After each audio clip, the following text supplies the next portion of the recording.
Oh, I'm live.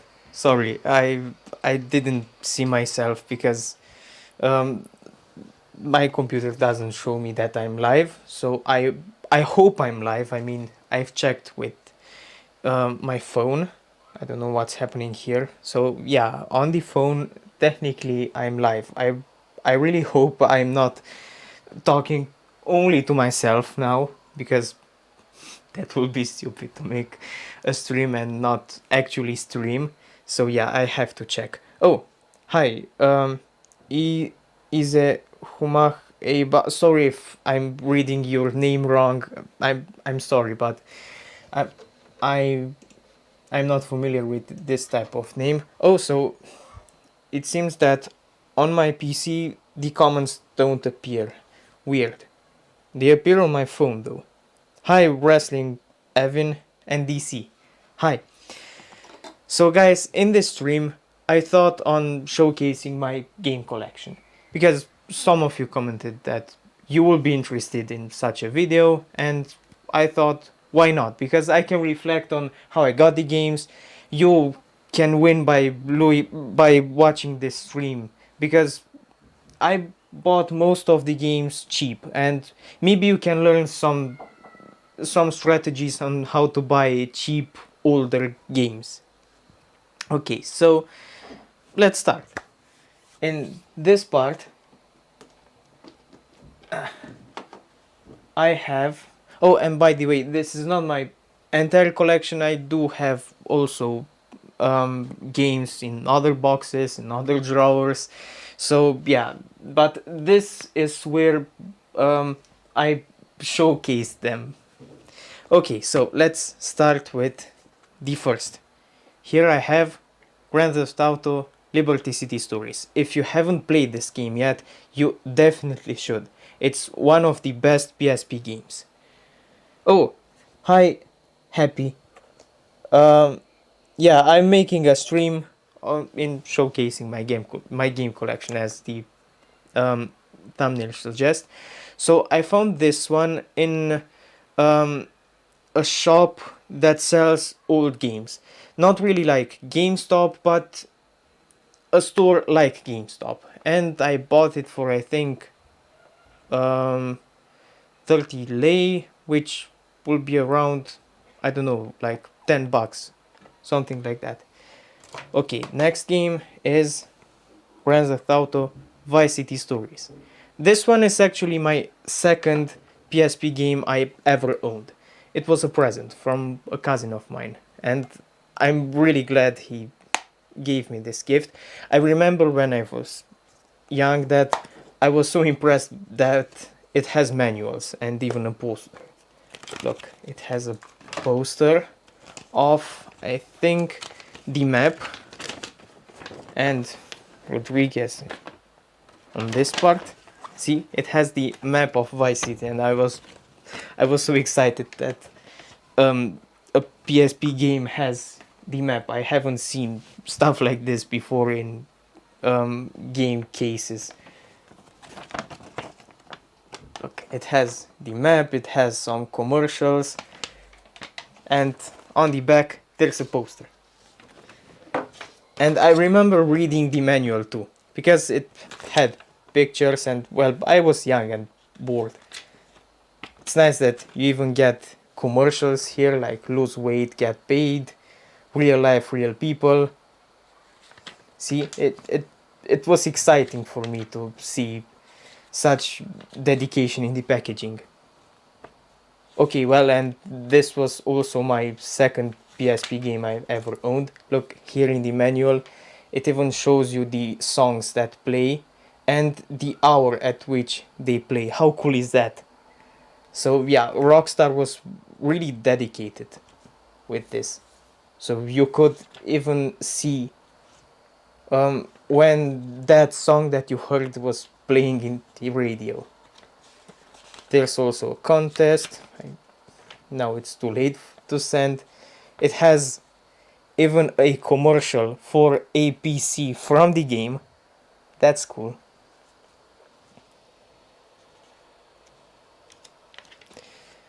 And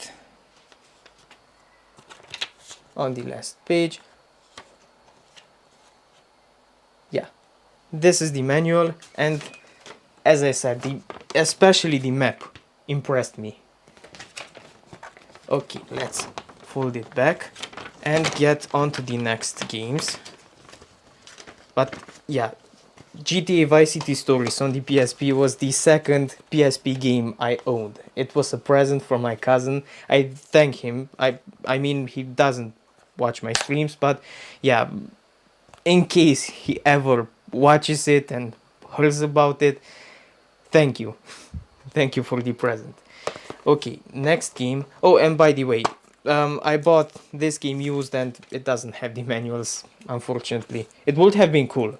I mean, when I buy games, I usually look for the packaging to have the manuals too. But yeah, it's GTA is pretty rare here, so I was glad to find it on a cheap price rather than with the manuals.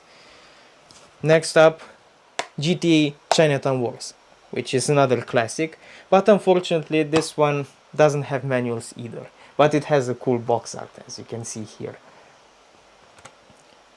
Yeah, and I bought it for 29 lei. You can convert it with Google because I'm really bad at math, so I think I will just give you wrong numbers if I would calculate it. Oh, DC. Oh, you own all PSP games. Nice. I still have some to collect. Well, some from those 6,000 games, I think. Yeah, I still have many to collect. Sorry. Okay, next game. Harry Potter and the Goblet of Fire. This is actually my first PSP game. This is the first PSP game I ever owned. And the story with this game is that I wanted for Christmas for my dad to buy a Nintendo DS, and he went to the store and got me a PSP instead. I was kind of disappointed because I really wanted a Nintendo DS, but now that I think about it, he made the better decision because in my eyes the PSP is way better than the Nintendo DS. So the story goes like this. He bought the PSP, brought it home, and then I didn't knew how to play games on it because I was really young. It was my first console, and I had no idea how to play games. So he didn't knew either. So he read the manual, and when he read the manual, it was written there that you need a game disc for the PSP to play games, and he was disappointed that he saved up money to buy a console for me, and now he needs to pay for the games too. So yeah, he was pretty disappointed, but yeah, he still wanted me to play something. So we went to the first store. They didn't have that many games there.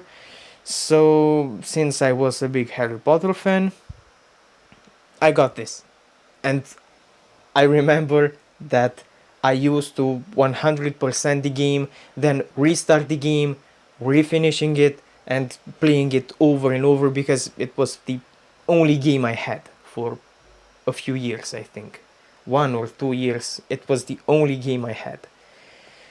And then, obviously, came this one, and I was really glad to have a second game.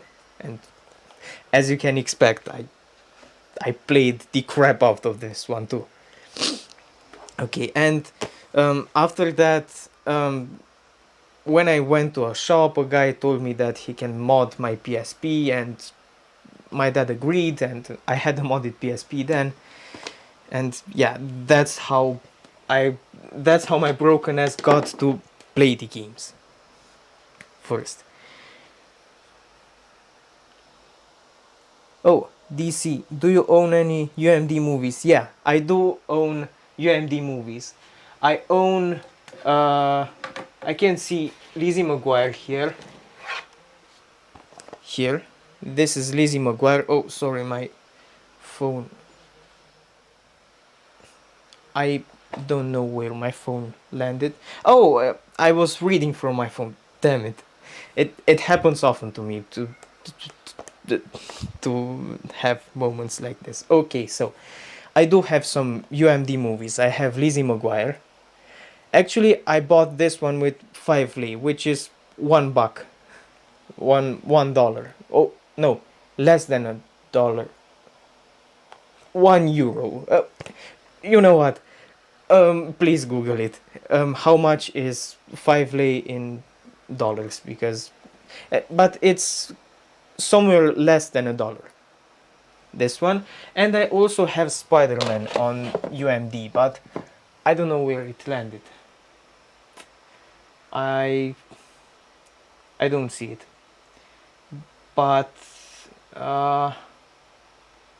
yeah, I don't see it. Maybe when I go through the collection I will find. I also have Spider-Man 2 on UMD format. Okay, now on to the next batch. Here I have FIFA.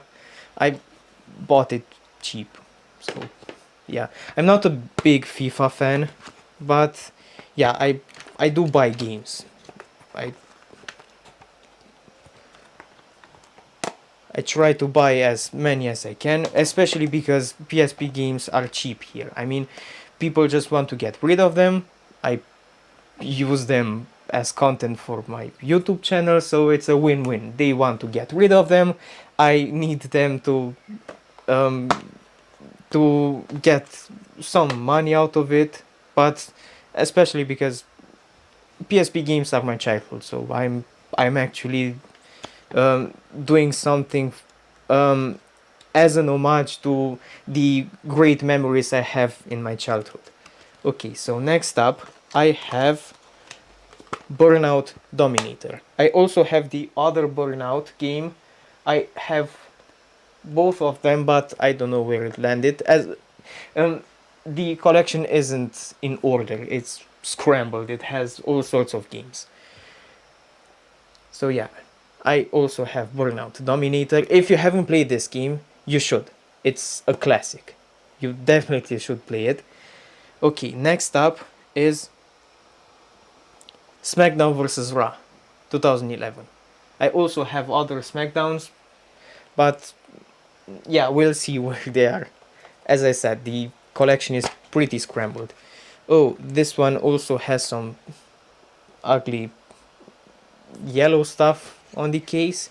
It has a manual though, which is really nice. I'm happy when I see that game cases or games come with manuals. I don't know why today they don't ship. I mean, okay, I know why, because why pay for some printed paper when you can't and people buy it anyway.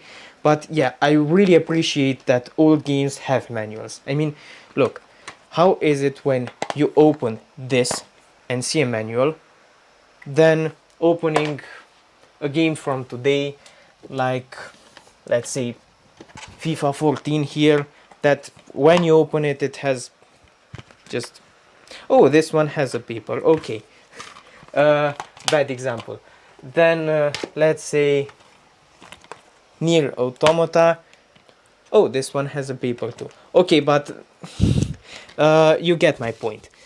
It was cooler to have a manual in a game rather than just opening the case and that's it. Do you have Area 51 for the PS2? No, and I think I didn't even play it yet.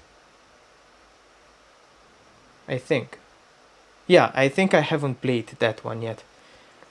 But no, I don't own the game, at least yet, or I haven't seen anyone sell it. Okay, so Smackdown vs. Raw. Next up is Geronimo Stilton. This one is in Italian.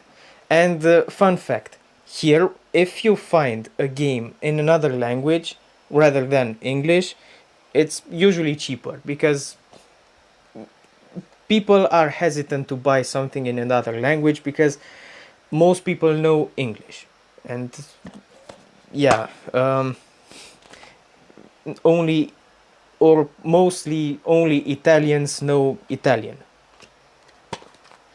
So yeah, and this one has a manual too, and I'm really glad to find manuals, as I've told you. Look, and the box art is also really beautiful. It has a really nice picture with some rainbow, and the manual just fits perfectly. The box art is really nicely done on the game. Really nice box art. The game is decent too, though it depends. I can't recommend it to anyone. Like, for example, Burnout will be a definite recommendation. Most gamers would appreciate a game like that. I work on PS2 cover arts, and then I print out the cover art to start my PSP game collection from scratch. Yeah, that's oh, damn it! I'm like Linus from Tech Tips, dropping stuff. Yeah, we have some people in Romania that do that too. I mean, they just sell game cases because they print out only the paper on it. Zarch. Man, most games nowadays just suck. Yeah, I can agree partly because it definitely has it definitely appeared a drop in quality in games, but I think that the drop in quality is because people are just going to buy the game anyway. If it sucks, if it's good, they are going to buy it anyway. If it's good, they're buying it because the game is good, and if it's bad, they buy it because it's meme material and they laugh because it's funny, that it's buggy, that it's a mess, and buy it anyway. But by buying a bad game, they actually just encourage game developers to push out bad games because people are going to buy it anyway for meme purposes or to make funny videos about the games. And that's okay on a personal level because that YouTuber actually earns some money, but those who don't make YouTube or just buy the game because it's bad, they're not helping the economy. And don't look at me because I bought Fallout 76 even if I knew it's a bad game. So yeah, don't listen to my words, but don't take my example because I'm guilty of doing that too, of buying a bad game just for meme purposes. But yeah, I think that's the reason why we have bad games today, or so many bad games today.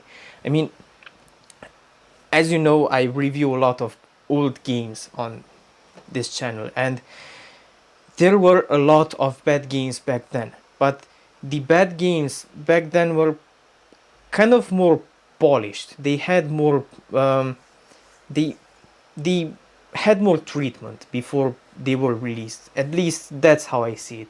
Today's games seem like a mess, but maybe that's just because games are more sophisticated nowadays and not all game companies pay their employees well. And well, if you're overworked, of course you make mistakes in programming a game because you're overworked. You don't have any ambition to make a good game because why would you if you're not paid decently and feel like you're being ripped off, that your boss is making the profit and you as the game developer, the guy that actually makes the game, don't actually get a decent salary? Yeah, it makes sense why there are so many bad games out there. Okay, let's see the comments. Nowadays people throw manuals out. card boxes for GBA, GB, Nintendo 64, same thing. Yeah, I totally agree, and I really don't understand why they will do that. I I also have some GBA games here. Let me show you. Oh.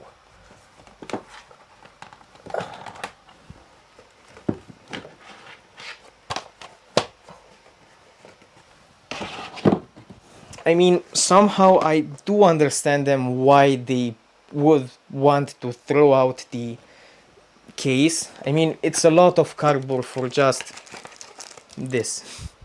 It's a lot of cardboard. I mean, look, this is the cartridge and this is the case. It makes sense, but it saddens me that people throw out their game boxes.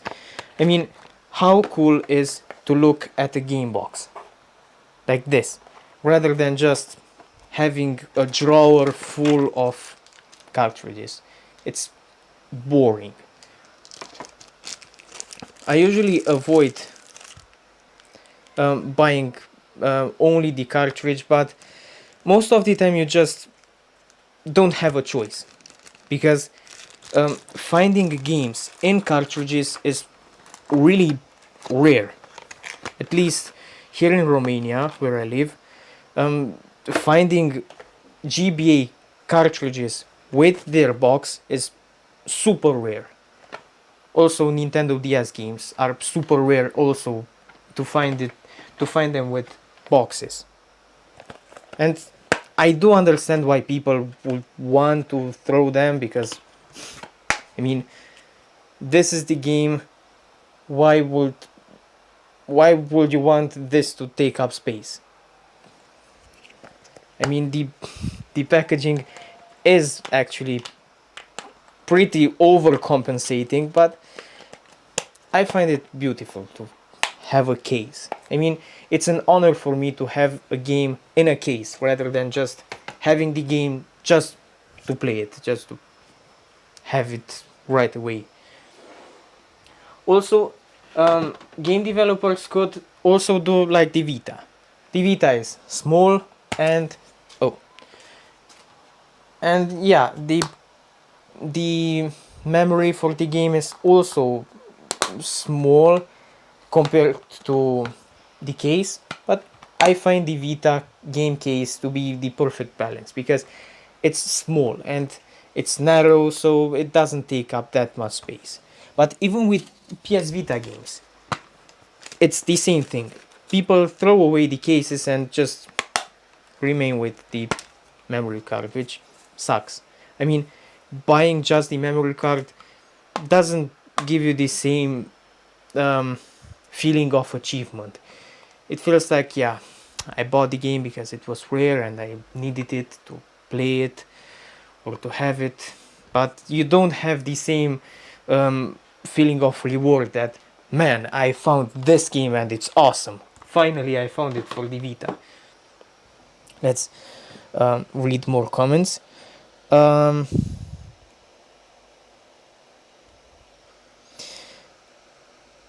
Are there no manuals in Vita cases? Well, from the games I have here, no. At least I haven't encountered yet any game cases. This is the receipt for the game when I bought it, so this is from the story, not from the game. Uncharted doesn't have any manual, and Lego Batman has only a paper. That's it. So the Vita generation follows the same strategy as the PS4 generation. It has only one paper and that's it. I mean, from my whole game collection, I think the only game that has manuals on PS4 is GTA 4, if I remember correctly. Yeah, it has a map and it has a manual. This is, I think, the only game I know on PS4 that still... Oh, and Red Dead 2. I think Red Dead 2 also has manuals, if I remember right. Yeah, it has a map and it has only a code, but at least it has a map. And these two games are the only, I think, that ship with maps and papers and manuals, and well, they're not only the case and the box art, they actually have a manual. Okay, let's see other comments.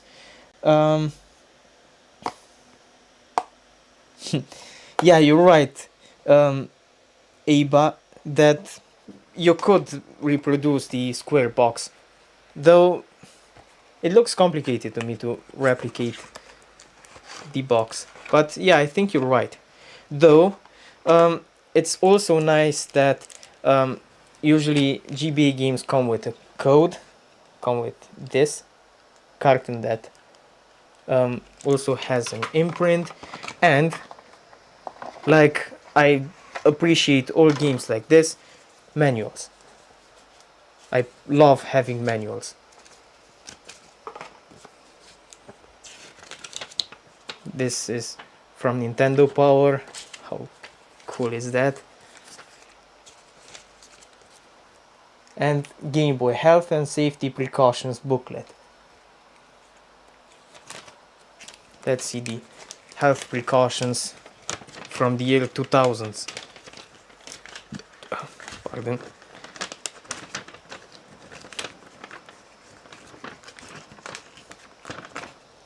DC, will you archive the stream? Yeah, I will archive it in the playlist just videos, and I will also post the stream after it ends. So you will be able to watch it whenever you want. Just here to say hi from France. Hi, hello from Romania. Also, thank you for your work on PSP games. Thank you. I'm really glad when someone tells me that I help them with my videos, because I enjoy making the videos. So I'm glad that someone also can use the videos for something useful, because it's a double win, because people win because they can gain something from my videos, and for me it's a win that I enjoy making them, and also it helps me because I make some money out of YouTube. And okay, so it's a triple win, though the money isn't that much. So mostly I do YouTube for enjoyment, not for the money, but from the money I can buy more games. Okay, so let's see. Oh, it's it's a lot of writing. I expected something like the Wii warnings that have pictures and stuff. Yeah, I think I will bore you to death to read out the Game Boy Health and Safety Precautions booklet. Let's see more comments as I pack this in. Reading manuals in your mom's car when you just bought the game was the highlight of the 90s gaming. Yeah, true. I remember too that I was so excited when I saw a game case and to have manuals, right? Especially if you were excited for the game you just bought. I own plenty of Nintendo DS and 3DS games, but my console is dead. Oh, that's too bad, DC, but I think you can find some Nintendo DS and 3DS's cheap, especially Nintendo DS's. They are cheap, especially in Romania. Here you can buy it with 80 lei, which is okay, I'm not really that good at math. I think 20 bucks, something like that. And the 3DS, well, it's more expensive, but it's still in the affordable zone.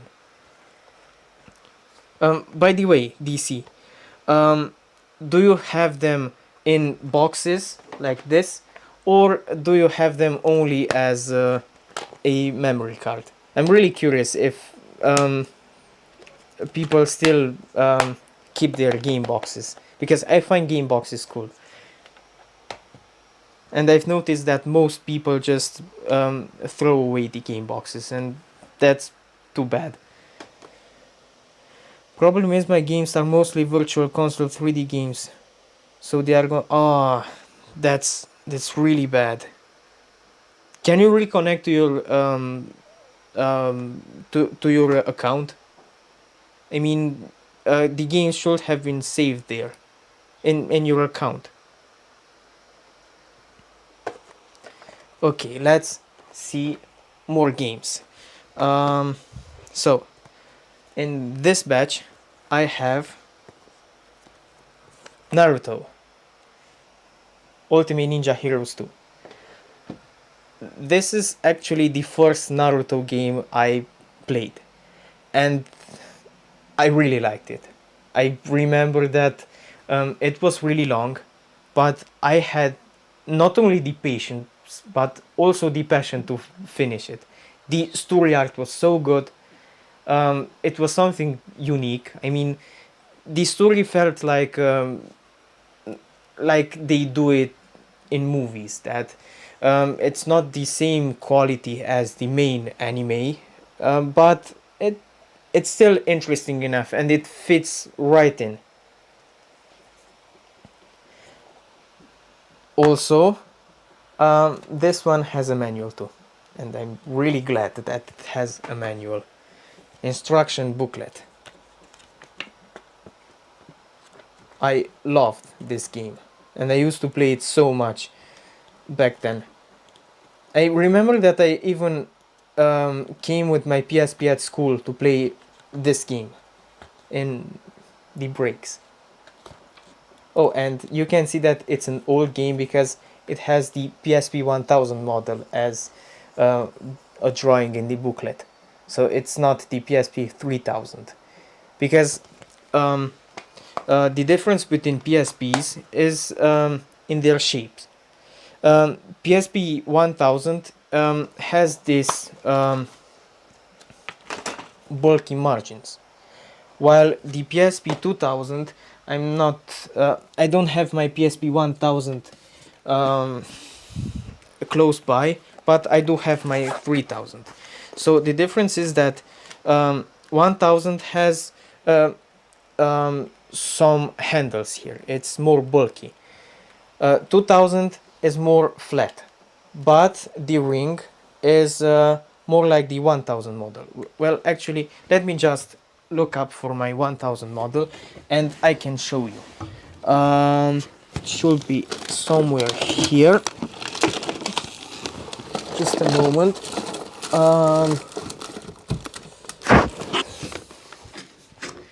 Yeah, I have a broken PSP 1000. This is my first PSP. This is the PSP I've told you about that my dad bought. It lacks a joystick. I lost it somewhere. From the huge amount of hours I've played, the buttons don't work that well anymore. I dropped it one time, but that's not why the buttons aren't working. Let's read more comments. I really like that you do reviews based on entire franchises. Few reviewers do that. Yeah, thank you. I'm really glad you appreciate the videos. I have watched your videos before buying old games, so thank you. Thank you too for watching the videos, and I'm glad that you're enjoying the videos. Okay, so this is the first PSP I owned. And yeah, as you can see, the buttons don't work, the battery is dead, and actually from the first drop, the battery case doesn't hold anymore. The button is pushed in, and I had to improvise with duct tape. And as usual, duct tape fixes the problem. So as I said, the 1000 model is more bulky. As you can see, it has these handles here, while the PSP 3000 and 2000 is flat, as you can see. And the 2000 model has a ring like the 1000 model, so a thicker ring, while the 3000 model has a narrower ring. And the 4000 is completely different from these two models, but I don't have one to show you. I don't have one yet, but I do want to buy one day a 4000 model. I saw it at a friend was really cool looking. Though back in the day you couldn't mod a 4000 and we were poor, and yeah, it sucked to not being able to mod it. Okay, so this is Naruto, which if you're a Naruto fan you should really look into it. It's a great Naruto game. And if you're not into Naruto, yeah, why not? You can try it because you might like it. I mean, it has a great narrative, it has great music, the battle system is nice. So yeah, look into it. It's a quality game. Okay, next up, Dynasty Warriors, the PSP. This one was really cheap, as I can see. As you can see, I bought it for 15 lei, which is pretty, a really good price. This one has a manual too, and I'm really glad to have a manual. I love the bulk of the PSP 1000, but the 3000 has a better screen, and the PSP is great too if you back up your games. Yeah, true. I also appreciate more the bulky design of the PSP 1000.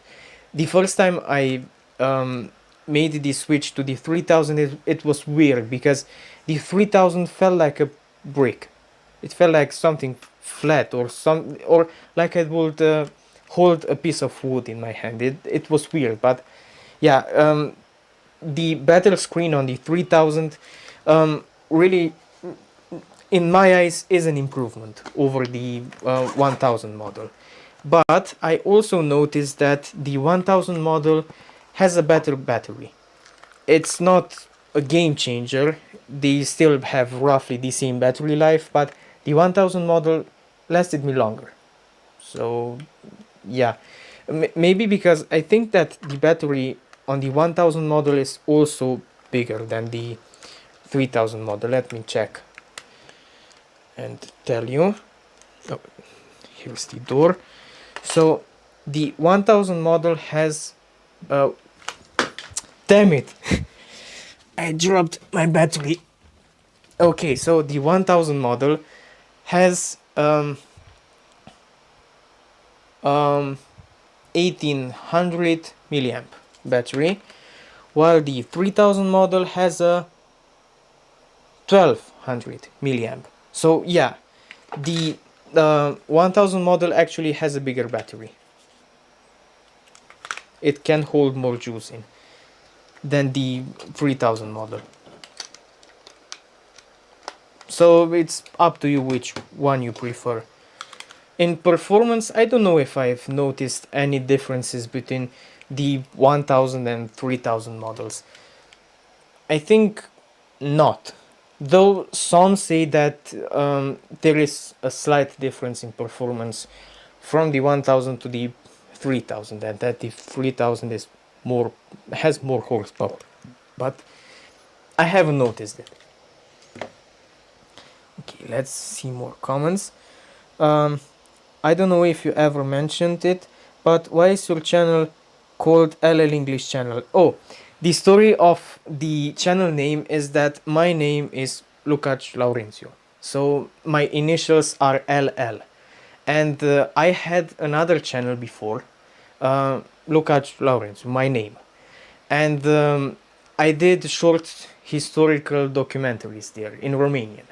So I thought, why not make short documentaries in English? So I thought, well, how to name it? I just took my initials and put English channel because it was supposed to be the English channel of my Romanian channel. So, but then I made the first list with the Naruto games on PSP and the other lists, and they blew up. So I thought, well, why not make gaming content, because it's easier to make, and it's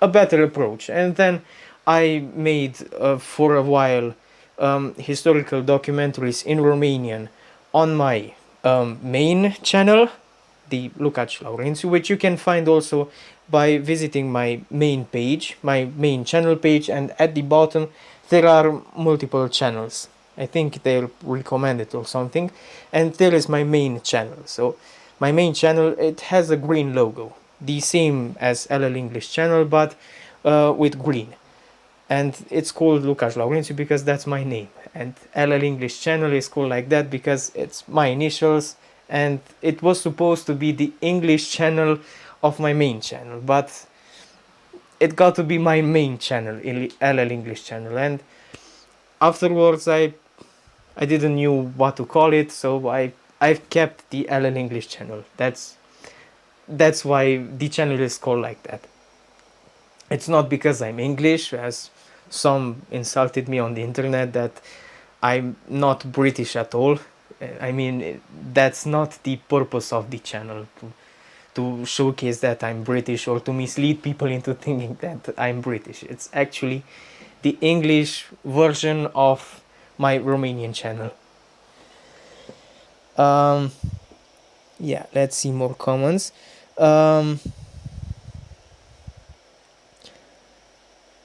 Love the bulk. I need 2 memory cards for my PSP to save my data, and a USB charger and an S-video cable. I haven't tried playing PSP games with a PS3 controller. Tell me how it is. I'm curious. You can comment on any of my videos because I usually get notifications, so you can tell me, or you can send me a DM on Instagram.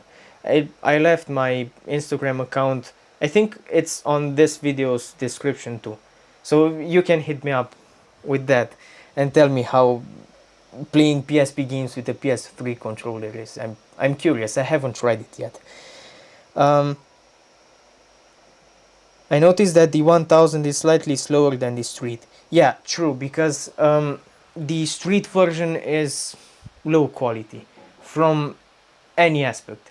I had a friend with a PSP Street, and I remember that he was so disappointed that the Street doesn't even have Wi-Fi. He was, yeah, he was so pissed that his PSP doesn't have Wi-Fi. It sucked, and it was also lighter, and when I had it in my hands, it felt cheap. So yeah, maybe Sony cheapened out on components too. I don't own a PSP Street to confirm it, but yeah, from my friend, I know that it's a really cheap model. And I remember that even the screen is of a poorer quality. I mean, PSP screens do have a rainbow effect. As you can see, oh, I don't have juice on my PSP.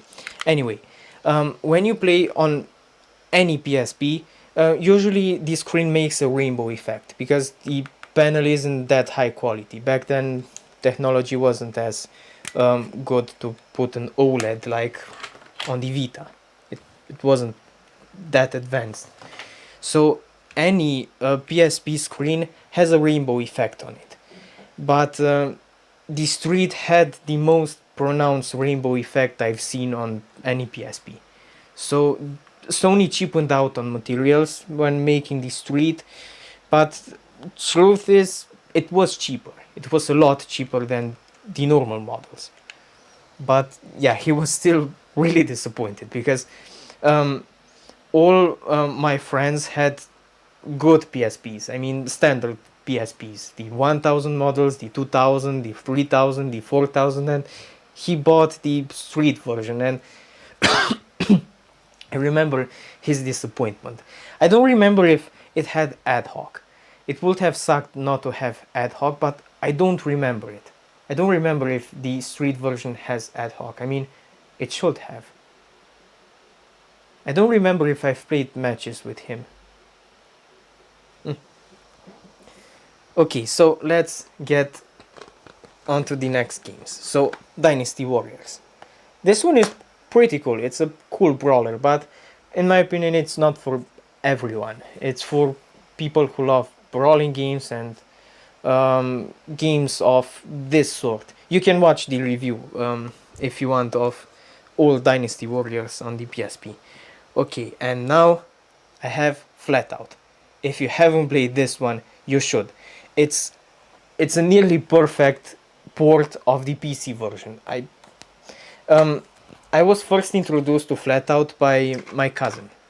My cousin played on PC Flatout, and he when I visited him, he said, "Hey, wanna see what cool game I have on my PC?" And I was like any kid, yeah, of course I want to see what games you have on your PC.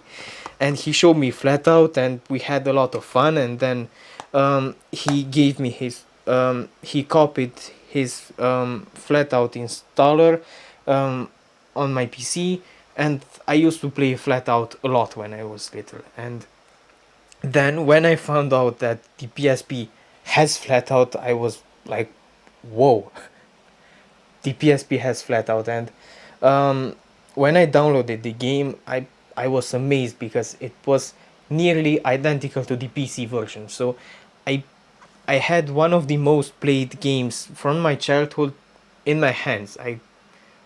I could go on bus rides playing that game. It it was amazing to have this one by me.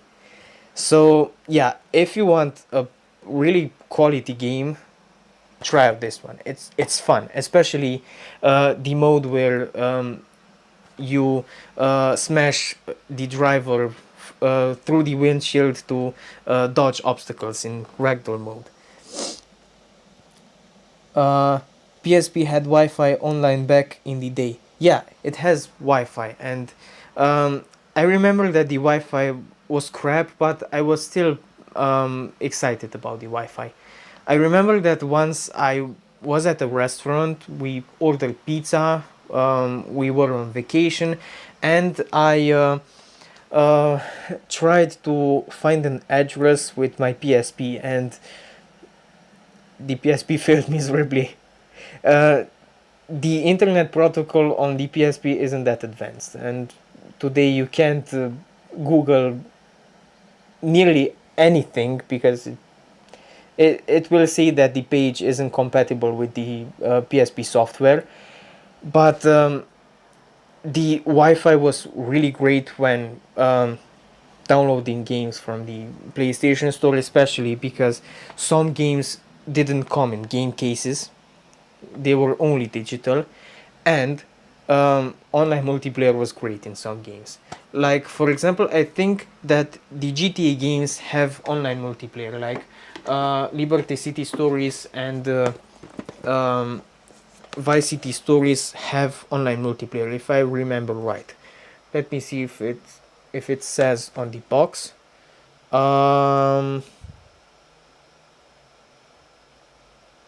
Yeah, it doesn't say on the box that if it has online multiplayer. But yeah, I remember that it had. Anyway, the PSP is cool that it has ad hoc multiplayer. And if you have friends with other PSPs and the same game, it's really cool to play ad hoc multiplayer. But nowadays I don't have friends with PSPs anymore. I had a friend with a PSP, but he gave it as a gift to another friend, so he doesn't have the PSP anymore. I just finished Little Big Planet on PSP again yesterday. Yeah, Little Big Planet is a cool game. I remember when I used to play it over and over. It has ad hoc and online multiplayer. Ooh, cool. Nice. I don't think I've played Little Big Planet on PSP. Wait. I didn't play the ad hoc multiplayer of Little Big Planet on the PSP. No, I didn't. I didn't. Okay, next up is Chili Con Carnage, which if you haven't played it yet, you should. The game is amazing. It's over the top, and it's really funny. So if you want to play a funny game and over the top, try it. It also has a manual, which, as I've already told you with every game case that had a manual in this video, I'm really glad when games have manuals. This one doesn't have a box art though on the interior. Few games have box arts in the interior, but yeah, it's a nice touch when they do it. What's your favorite game on the GBA? Whew. My favorite game on the GBA. I don't know.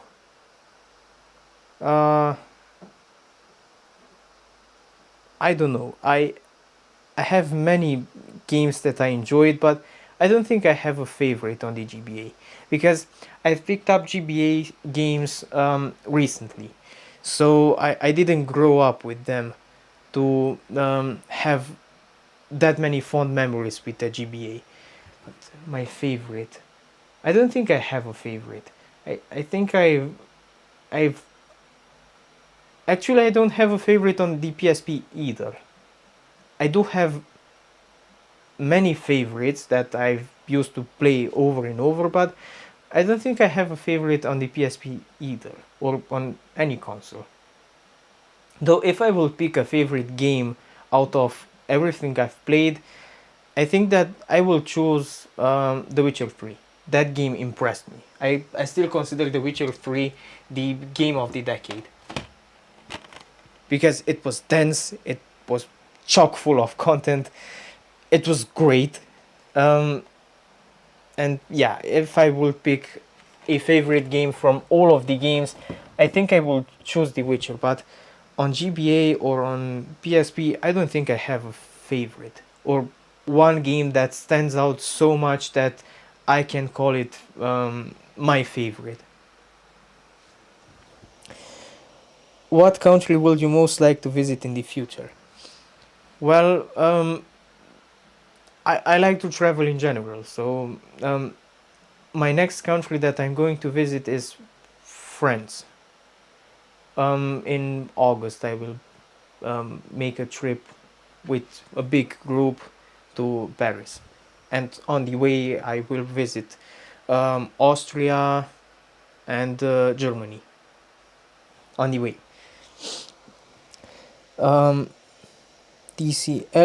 LBP doesn't have an ad hoc.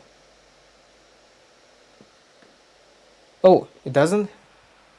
Oh, so then the GTAs have only online multiplayer, because I remember that I tried to connect on a GTA game. It was either Vice City Stories or Liberty City Stories, and sometimes it worked, sometimes the servers were full.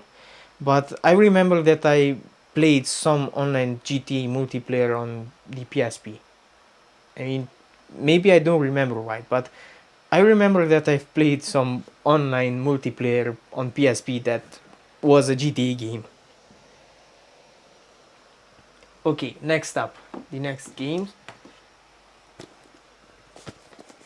Here we have Invizimals.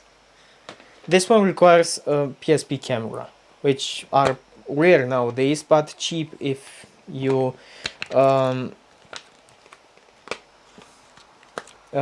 find someone that sells. Oh, this sticker is from a shop from Switzerland. When I visited Switzerland, I found a GameStop and they had cheap games there. So this sticker is from Switzerland. It even says in English, in German, gebraucht, meaning used in German. So, yeah. Oh, it even says in somehow fine print, maybe they should have put it in a more obvious place, that you need a PSP camera for this game, because here it says PSP camera required, PSP camera required. Okay, and it shows here that you need something on your PSP, so I don't know, but maybe some bought the game and didn't knew they needed a camera for it, so I can imagine the disappointment. not having the peripheral. Damn it, I dropped something again. Remember way back when you connected a digital camera to the GBA? PSP allowed you to connect.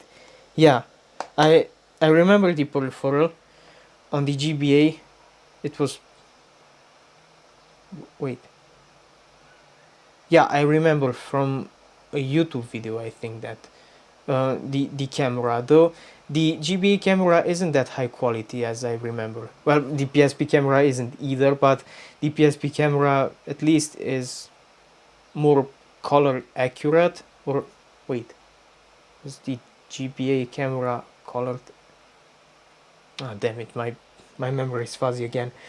But it was cool to have the PSP camera around, especially at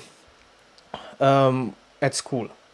I wasn't the cool kid with the PSP camera because I bought my PSP camera later on. But I remember that a kid from school came with a PSP with Invizimals, and he had a camera, and all the kids gathered around him like, "What's that on your PSP? What's that? It looks so cool." And putting a card there, and on his screen there appeared animal. It was a cool thing, okay? I was in 6th grade then, back then. And mostly he made me ambitious to buy a PSP camera and Invizimals, because I saw it and it looked super cool. I've owned 2 cameras, now I only have 1. Oh, that's too bad, because they're rare and they don't make them anymore. Do you have Japanese games? No. No, unfortunately, I don't have Japanese games, because it's really hard to find imports from Japan in Romania. We mostly have European and American games. And I also have some from Mexico. Let me show you. These ones. I have them sealed. I haven't opened them yet. But yeah, they're from Mexico. Somewhere it's written here. And the box art is different. That's how you can distinguish them. Because I think in Europe the greatest hits got to be PSP Essentials. Everywhere in my country, I mean, most of the PSP games in my country were PSP Essentials and had this box art. As you can see in this game collection, that most of my games are orange. That's because this is the most popular format in which they sold PSP games in my country.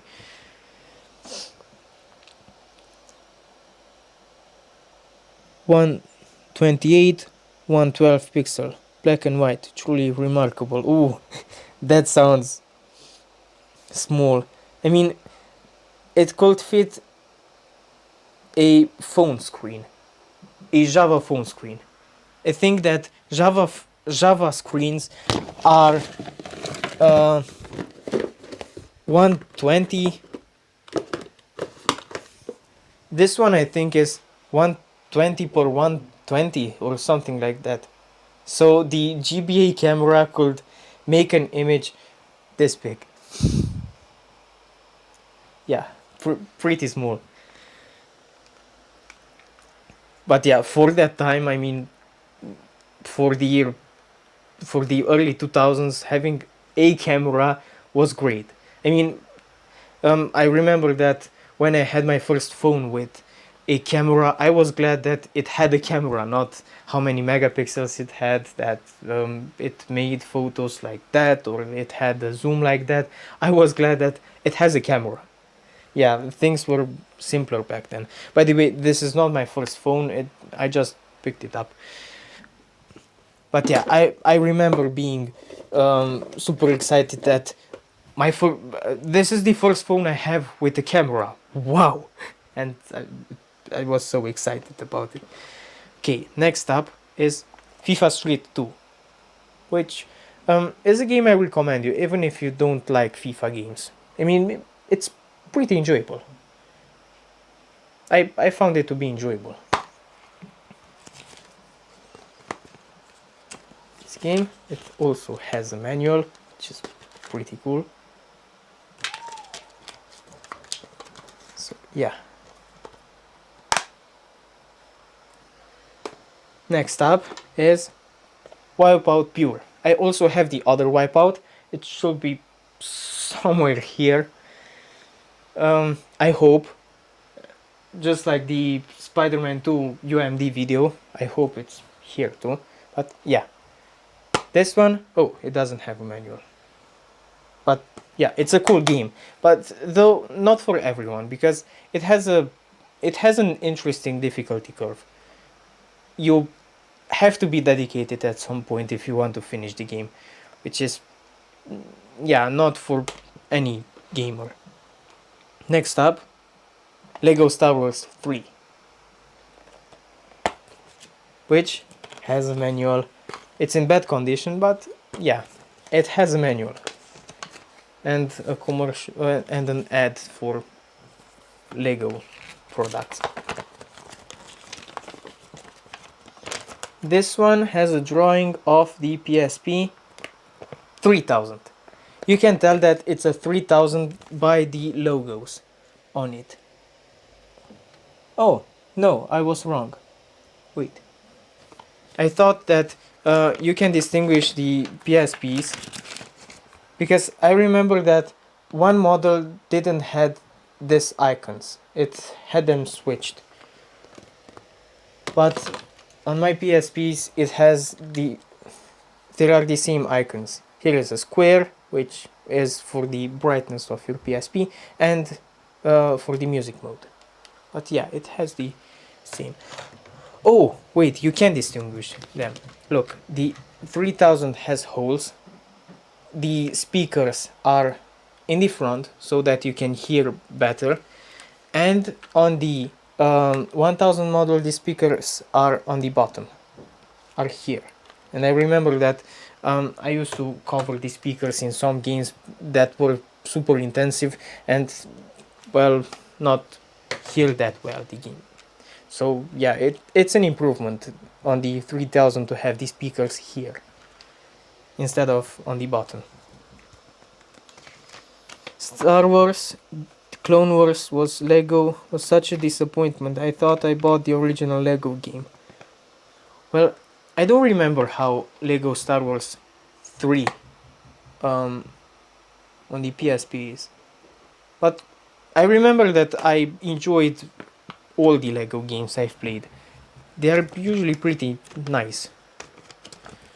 Okay, and yeah, this is a 3000, because as you can see, the the speaker holes are here. They're drawn here. So yeah, this is a PSP 3000. I'm sorry if you can hear some bang noises. Those are my neighbors. I'm sorry. Okay, so that's for this batch of PSP games. Are there any games you own but never even played? Yeah, I do have games that I own but never played, because I wanted to play them for a review, but got caught up in other stuff and never got to play it. This one's Le Mans Manager, or whatever you pronounce this title, LMA Manager, or I don't know. I bought them, found them cheap, but never got to play them. These are worth around $3 each. So yeah, I will make a review of Le Mans Manager someday, I hope. But yeah, I do have some games that I've never played, unfortunately. It was impressive that it had a 10 out of 10. Usually it can happen that this score is actually misleading, but yeah, they seemed promising. So in the future I hope I will get to review these two games.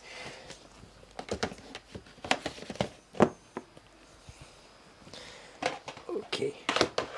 Next up, this batch.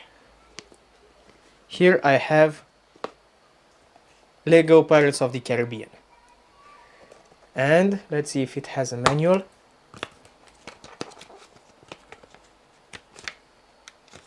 Yes, it has a manual. Oh, and the game is in German, it seems. I bought this game from someone who sold old games. He had a big PSP collection. He wanted to get rid of the games and he sold me the games for cheap. I think he sold me with $3 a game, no matter which title. And he sold me some amazing titles too. I mean, I bought Dexter for $3. So if you want to buy some cheap games, look up on eBay, or I don't know if your country has some sort of website where people sell their used products. Then look up for something there, because there are moments where people just want to get rid of stuff and they will sell their stuff for barely nothing. So yeah, Lego Pirates of the Caribbean. Next up, F1 2009, which, let's see, has a manual. Damn it, fell off. Has a manual. The game is from Codemasters. If you haven't played the game, it's pretty cool. This is a PSP 3000. Here, as you can see, there are speakers around here. The graphics are pretty good in the game, though I don't remember which one, but I think that only one of the games in the franchise is good and the rest not. I don't remember. Just watch my review. My information was fresher when I made the review than now. I don't remember in detail all the games I've played. I mean, I remember them approximately because look at how many games I reviewed. Oh, and by the way, this sticker is from where I buy most of my games. So if you live in Europe and it happens that you have a store like this nearby, maybe check it out. In Romania, at least, the games are fairly cheap. I don't know in your country if this store franchise sells the games at a not so reasonable price, but here in Romania they do. So if you live in Europe and have this store nearby, check it out. It might you might find some good deals. This one is from the same store, even if it has the sticker with the price. So this copy was initially from somewhere from Great Britain, because it has the price in pounds, as you can see here. Okay, and Ridge Racer 2 doesn't have a manual. That's too bad. But wait, why is there a blue something underneath? Oh, come on. Oh, come on. Why will they do this? Why will they do this? Why didn't they sell it with a clear case? Come on.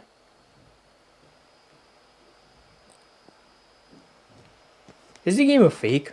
No, I don't think so, because this is clearly an UMD, and I don't know if you can buy used, empty UMDs and burn them. I don't think you can do that, because this is only PSP exclusive stuff. It has the PSP logo, the other PSP controller logo, but why will they print the back of the game case too and put it in an and not put it in a transparent case? Why will they do that? Come on. This is such a waste. Maybe I should switch with a clear case. Yeah, maybe I should switch because it's just too bad to have this box art with an opaque case. Oh, what's the name of that store? I can't see it. Oh, it's used products. Let me just show you. It's called used products. Yeah. Let me just show you here. I put it on manual focus, and the name of the store is this, used products. It's a franchise from Europe. It's in multiple countries. It's in multiple European countries. My city has a used product store, and I think the Netherlands has another one.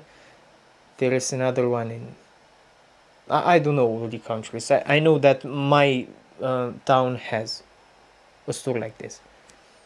Okay, let me just put it on autofocus. I hope, yeah, I'm in focus. Yeah, I'm in focus. Okay. Let's put Ridge Racer back. They sell in a generic box when they only receive the game disc. Yeah, but I wonder if it's legit. I mean, why would they do this? Because I don't think there is a difference in price between between a clear case and an opaque case. I don't think there is a difference.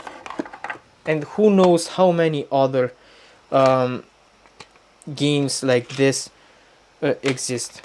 Okay, let's switch with a clear case, because if I found this issue, I want to respect the cool box art it has on the back.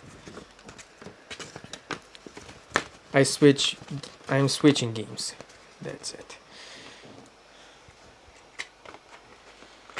Okay, and now Ridge Racer has a clear case, like it's supposed to. I mean, like it should have had from the start. And I'm switching the box art for Rock Band Unplugged, which doesn't have any interior box art, but it has a manual, which is pretty cool. And I think this one is from the PSP 2000 era. I remember that I used to play Rock Band Unplugged so much when I was little. PSP games are the best. You haven't played Patapon? Oh yeah, I did play all three of them. And I remember having problems with the rhythm.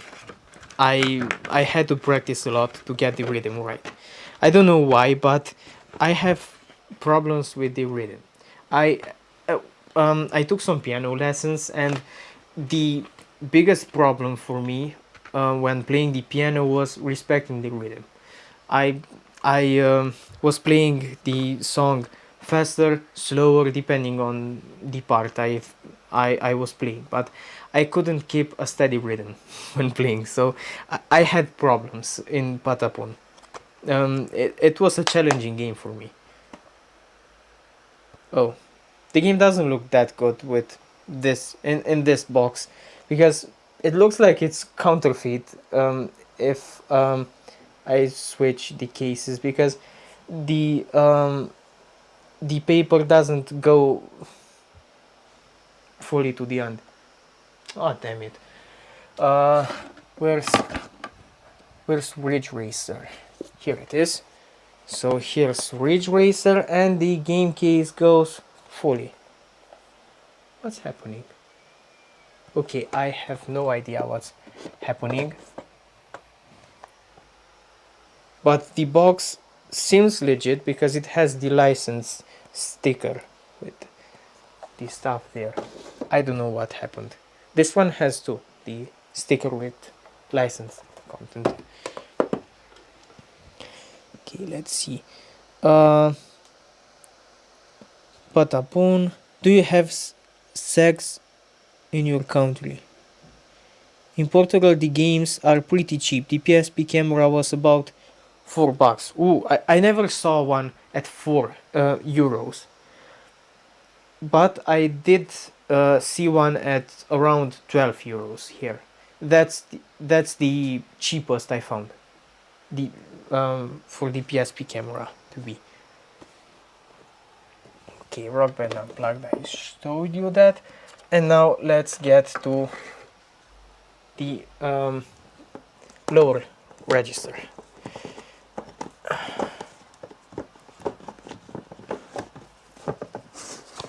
Alright.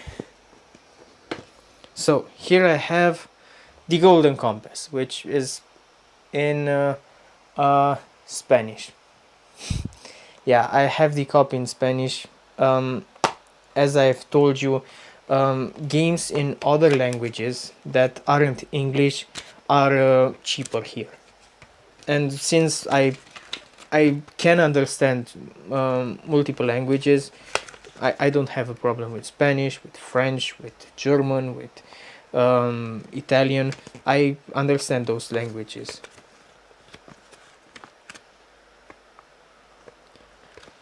It's nice that it has a nice box art. Ooh, it's from the PSP 1000 era, because look, another difference between the PSP 1000 and 3000 is that 1000 has this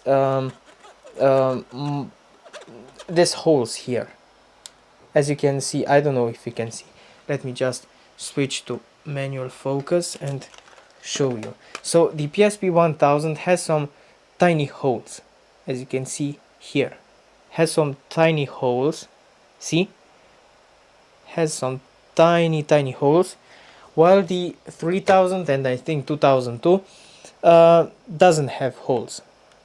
That's another way to notice the differences within models. Let's switch to autofocus again. Yeah, it's the autofocus is good. Hi Akai. This year I replayed 300 Spartans. I advise you an excellent slasher like the God of War. I've played 300 Spartans. It's a good game. I've played it too. But thanks for the recommendation. If anyone watching this stream knows wants to play a decent game, try it. Okay, so this is the manual. It even has a commercial for cereal, back when cereal boxes were a box. By the way, in Europe, I don't know why they ditched the cereal boxes. All cereal come in bags. I don't know why. When I was a kid, cereal was in boxes like here. Now it's just bags. I don't know why. I hated this switch. I actually still hate this switch because I like to have a cereal box rather than a cereal bag. But yeah, I thought that this would be interesting for you to know that here in Europe we have cereal bags, not cereal boxes. Though some cereal come in boxes, like they're supposed to. But the big brands like Nesquik or Cheerios or Chocapic come in bags. And it has also commercials for other games. The manual. Okay, next up is FIFA South Africa. As you can see, I have many FIFA games because there are many FIFA games out there and I wanted to review them, and I felt bad to pirate them, so I tried to buy them.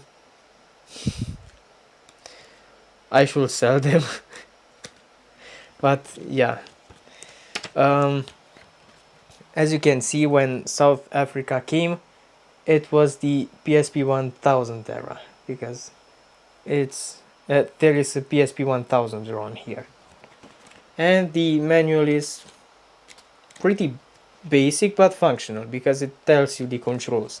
It tells you how to shoot, how to drive shoot, lob pass, smart pass, engage autopilot, call for a pass. It even tells you some combos, like here. Yeah, fake left, fake right, pull back, go left, pull back, go right.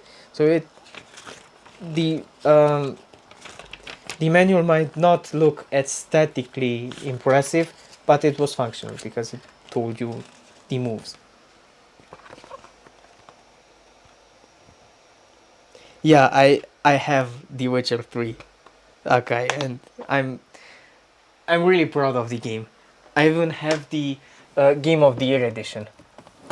I've waited for the Game of the Year edition to come. It has all the DLCs, and as I've told people earlier in the stream, it's my favorite game. I mean, if I will choose one game from every game I've played to be my favorite, that will be The Witcher 3. It's my favorite game. Okay, now next up is Ratchet and Clank, Size Matters. I haven't opened it yet.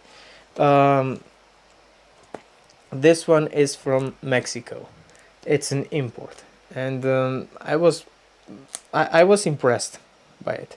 Actually, let's do an unboxing in live on the stream. Let's open it up and see if it has manuals, see if a game from Mexico is the same as the European versions.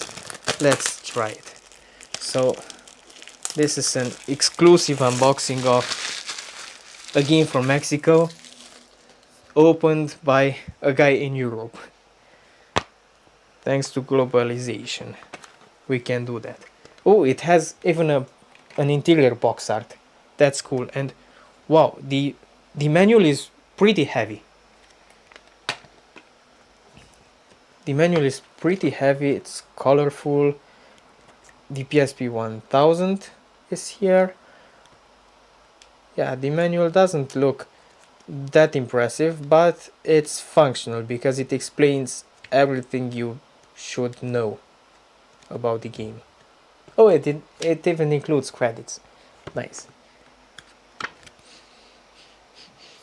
And it smells like a new book. It has the same smell as a new book, which is pretty cool. The PSP isn't region locked, is it? No, as far as I know, the PSP isn't region locked. You can play any game from anywhere without a problem, but we can test it. I mean, my PSP is the European version, and we can test it if it runs on my European PSP. Let's just put it on charge because it doesn't have any juice, and see if it boots up a Mexican game. Let's see if I can play a Mexican game on my European PSP. So unboxing, collector's value instantly gone. Yeah, but I did it for research purposes. Great. I wanted to know if I wanted to know how Mexican games look like, because I'm from Europe and I don't get to see Mexican games that often here. Okay, so let's see if Ratchet and Clank from Mexico works on my European PSP. And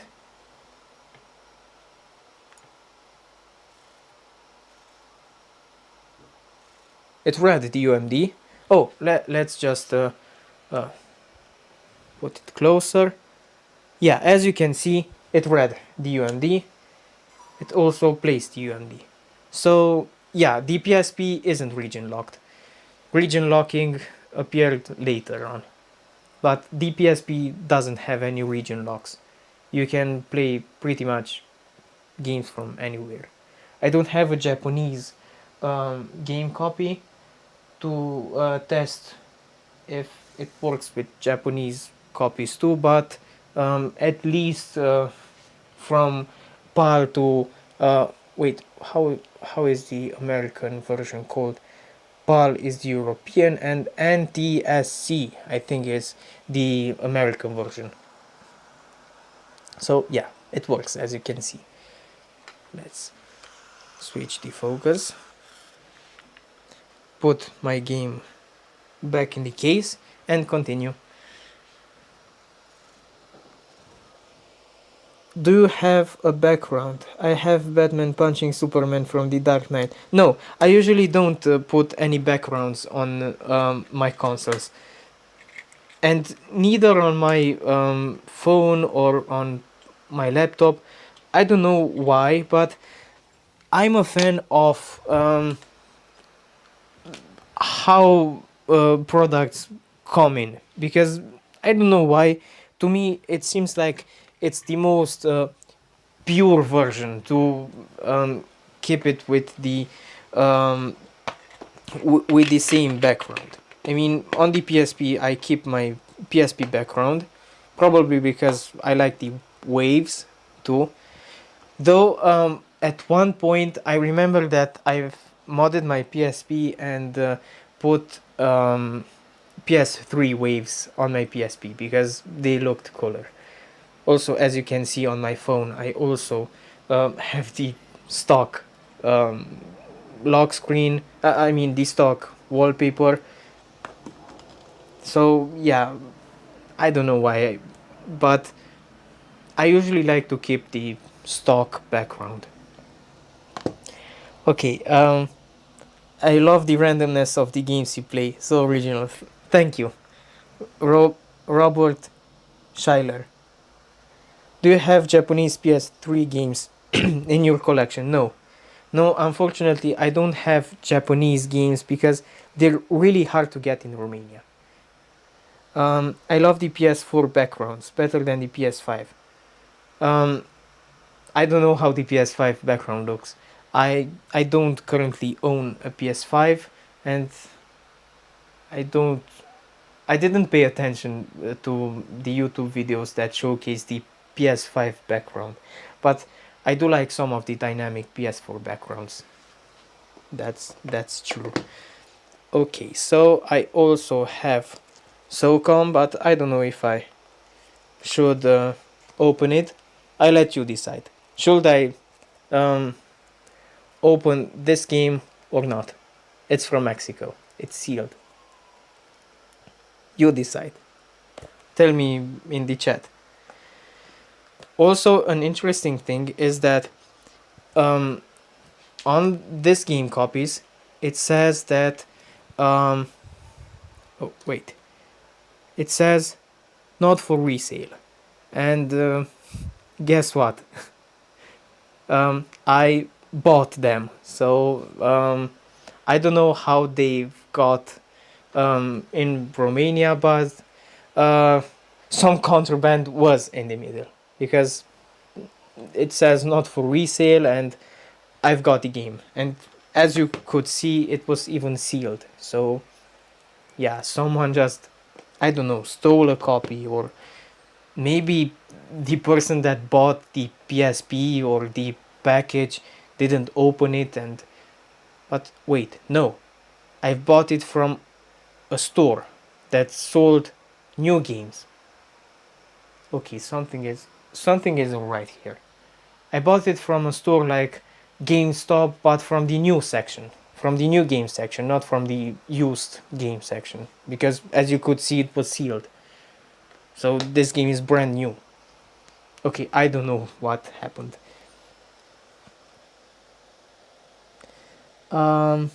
Cu utilité de la song, însă în momentul ia pa un core de gross exclusivity. Yeah, you're right, Akai. There aren't really any games to play on the PS5. That's that's why I'm not excited about the PS5 either. I mean, the only game that sparks my interest in on PS4 on PS5 is Spider-Man Miles Morales. I've played it on PS4. It's a great game, and on PS5 I saw on YouTube that it looks really good, but just buying a new console for some remakes and some upscale games isn't that exciting. Sure, the new Horizon came, so yeah, that one looks promising, but I expect more before buying a console, because just buying a console for 1 or 2 or 3 games and a lot of remakes doesn't spark any of my interest. It doesn't make me want to buy that console. But they announced Spider-Man 2, they announced Wolverine, which I look into. Those games look awesome. And also God of War 2. I looked, there are 3 parts of Need for Speed. I also advise Motorstorm Arctic Edge on PS3, there are 3 parts. Yeah, I know, those games are great. Robert Scheller, I was probably meant for display, so they marked it not for resale. Oh, so this was a display copy. Oh, damn it. Well, I hope they didn't rip me off. Well, actually, they didn't rip me off because the game was cheap. I bought it for 20 lei, which you do the math because I'm really bad at math. I think that will be €5 for this one. Sealed. Which I think is a good deal for a PSP game. Or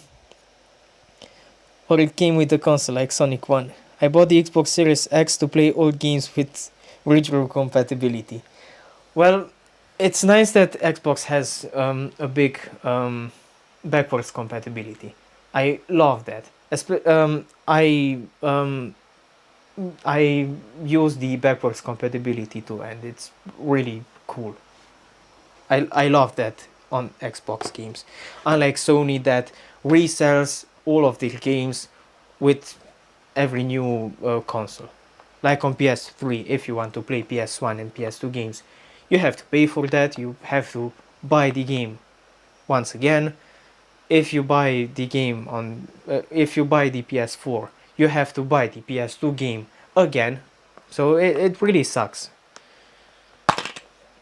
Okay, next up I have, the best new feature of any console is the quick resume feature on Xbox. It's like a permanent pause feature. Yeah, the first time I saw on a console this feature was on PSP 4000, and I was amazed. I saw it on my friend's PSP 4000 that he just pressed the home button and he didn't had like all of us the quit game option. He had pause game or something like that, quit game and other options. I was like, whoa, do you have another PSP software version? How can you resume a game? But yeah, his PSP just could resume games. That's the first time I saw a resume feature on a console. I think a not for resale copy is kinda unique. I don't know, it is unique. I mean, actually I do have some other games that it's written on them not for resale, but somehow I still got them sold and even bought them new, and on the back it was the not for resale logo. So I don't know how this works, how not for resale game copies work. Do you have any pre-PS2 consoles? What do you mean any pre-PS2? Oh, you mean earlier than the PS2 console? Yeah, I do have. I have my GameCube set up. I should have a GBA somewhere. It's not here. I should have a GBA. PS one. Yeah, and that's it. But I have the GameCube set up here. You can see it on some of my videos. Okay, so I've read all the comments. So next up is Aragon. I remember that I first saw this game at the friend which had a PSP 4000, and I was like, what's with this game? How can you have this game? I never saw it in a store. Where do you have this game from? And he had like a huge library of games like I have now, but he had it back in the day, so his parents bought him the games, and he had the biggest PSP library out of all of us. His library was bigger than all of my friends combined. And yeah, he had Aragon, and I was like, how? Where do you have this game from? And his dad worked in Germany and bought him the game. He didn't knew German, but he still understood how to play the game, and it looked pretty cool. I didn't ask him to borrow me the game, but yeah, later on I got to play the game, and it was pretty good. I also have a review on YouTube with Aragon. Okay, now let's put the games back and show you some others. I want a backlit GBA, but they're so expensive on eBay. Yeah, true. I'm looking for GBAs too to buy, and it's the cooler versions of the GBA. I mean the modified versions that accept memory cards with I mean those that you can put a memory card in the cartridge to play all of the GBA library, and with backlit screens and stuff like that, are really expensive. And by the way, in my country, in Romania, you can't order that, so you can find them I think only in the US. There is a website that sells modified GBAs like that, and yeah, they look pretty cool, though they're expensive. I can't remember the price. I think it was around $200, which is pretty much for GBA, but still it had features for that price. Okay, so next up is Fight Night round 3.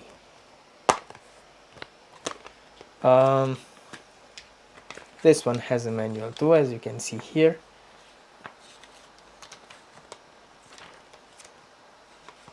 It has, oh yeah, it says about the memory stick duo, which was a good marketing move for from Sony's part, but a bad move for the consumer, because original PSP memory sticks were expensive, and they did the same with the Vita. And a Vita memory stick was expensive, and no, today it's not expensive. I wanted to say that it's expensive today too, but it's not. Now you can buy cheap memory cards for your Vita. No problem. No eBay in Romania. No, we don't have eBay. We don't have eBay, neither Amazon. We can order from Amazon, but only certain products, and the shipping costs a lot here. So if I would order something from Amazon, I will pay like $25 just to ship the product to me. So it's not worth buying stuff from Amazon in Romania unless you really need that product, and if Amazon is willing to ship it, because only certain products are flagged as shippable to Romania. I don't know why. I don't think Romanians would have something against having Amazon in Romania, but yeah, we don't have Amazon in Romania, neither eBay.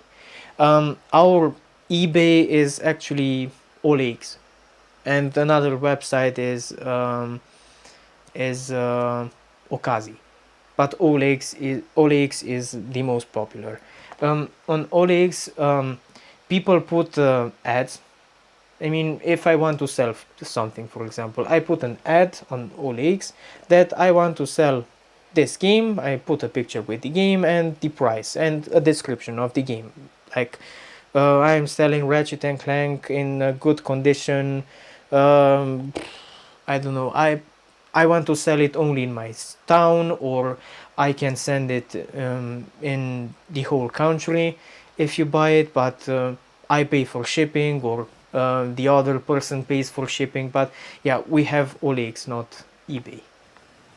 I know about eBay from YouTubers that buy from eBay. But an interesting fact is that global prices are kind of steady in gaming and in tech. I mean, I look up at prices of some YouTuber that looks for, let's say, a MacBook, like Luke Miani. That you should check out his YouTube channel. He's pretty cool. On if you want to find out about Mac or any Apple product. So he looks up at old MacBooks, and the prices at which he finds Macs on eBay are the same converted in my currency as in the US. And I also have a friend, I don't know if he watches the stream, he lives in the US. And when we compare game prices, the price of the game in the US is the same as the price in Romania. So that's why I can tell you tips on how to buy games and how to find them cheap, because this stuff is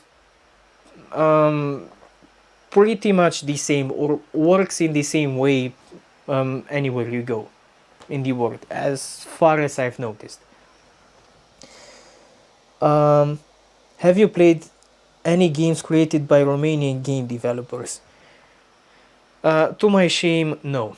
I know that there is a horror game made by Romanian game developers, but other games, no. I don't think there are any other Romanian made games. We do have our pirates. No Steam is a Romanian pirate group, so if you've ever downloaded something from No Steam, uh, that team is from Romania. So yeah, Romanians and Russians are prolific on piratery. But any in games developed in Romania, no. Though we have Ubisoft here, and Ubisoft Bucharest created the maps on Assassin's Creed Black Flag. So by playing Assassin's Creed Black Flag, I partly played a game made in Romania, but we don't really have Romanian game developers. As far as I know, only one horror game was developed by Romanians, and I forgot its name because, to my shame, I haven't played it yet. In my country, Portugal, Amazon and eBay are also not worth it. Also, you say we have OLX instead. In Portugal, you have OLX too? Oh, nice. I didn't knew that OLX was multinational. I thought it's only a Romanian thing. Robert Schuyler. Off subject. But are you or family being affected by the Ukraine turmoil?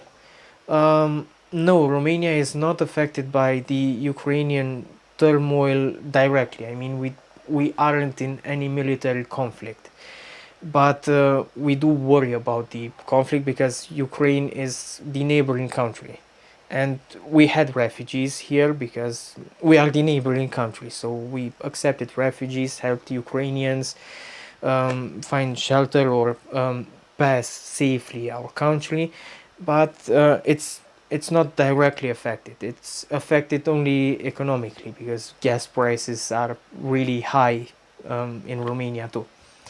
But no, the the Ukraine turmoil didn't affect us, but it's worrying us because it's the neighboring country. I mean, war can always spread to my country too, which will be really bad. I'm I don't want war like anyone else, because you saw that even Russian soldiers didn't want the war. But yeah, I'm playing Black Flag this week. I had never played it before. Such a great game so far. Oh, I hope you enjoy it. Um, I've played Black Flag, and actually I think I finished it 2 or 3 times. It's a really good game. Um, I'm really into history, and I find the game a masterpiece. Also, the water physics and how the game is laid, and building your own ship, your own crew, it it catches the pirate life really well. So I hope you enjoy Black Flag. Okay, next game is God of War, Chains of Olympus. I don't know if I have Ghost of Sparta here. I should have it. Oh wait, oh damn it. Yeah, I have 2 copies of Ghost of Chains of Olympus. As you can see here, I must have bought them because I forgot that I have 1 copy. Yeah. Well, I can always gift a friend a PSP game, especially God of War, because that will be a great gift for anyone. But yeah, let's compare versions then. Let's compare the transparent case version with the platinum version. Okay, so the transparent version has a manual with transparent box with interior box art. It says that God of War is coming soon on PlayStation 3. Nice. Oh, it has ad hoc. God of War had ad hoc. I should read manuals more often. I really should read manuals more often. Sun Shield, it tells you about the weapons, and it has ad hoc. Ad hoc is wireless VLAN feature that allows 2 or more individual PSP systems to communicate directly with each other. God of War had ad hoc? Nah.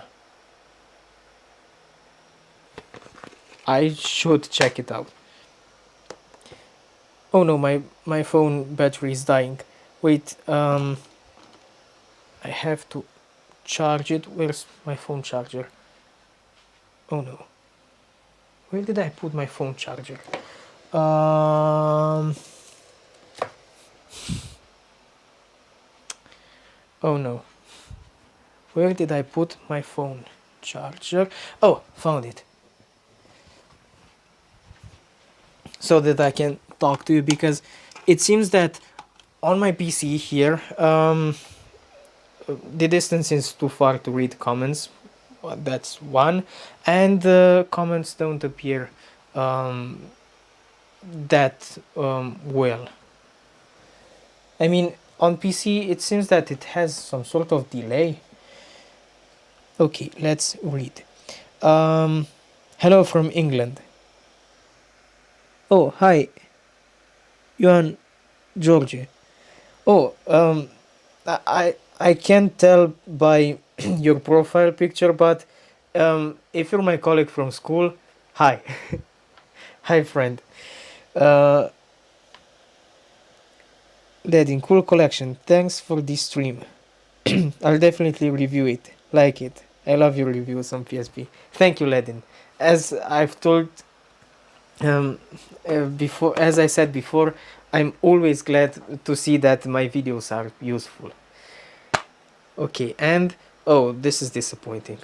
So the platinum version, which by the name you will think that it's a more premium version, because platinum, the name will suggest that it's more premium. um, doesn't have any manual. Well, maybe the manual got lost because I bought the game used. I bought this game used too, but as you can see, it has a manual. So I don't know if it's a rule on platinum cases that they don't come with a manual. But yeah, from these two versions, the basic version with the cover has a manual, and the platinum version, which technically should be the premium version, doesn't have a manual. Okay, let's put it back. And next up I have PES 2009, which is heavy and has a manual. Nice. And an interior box art. I love interior box arts. Oh yeah, oh, my manual fell off. I wonder if God of War has... Why do they do this? Why?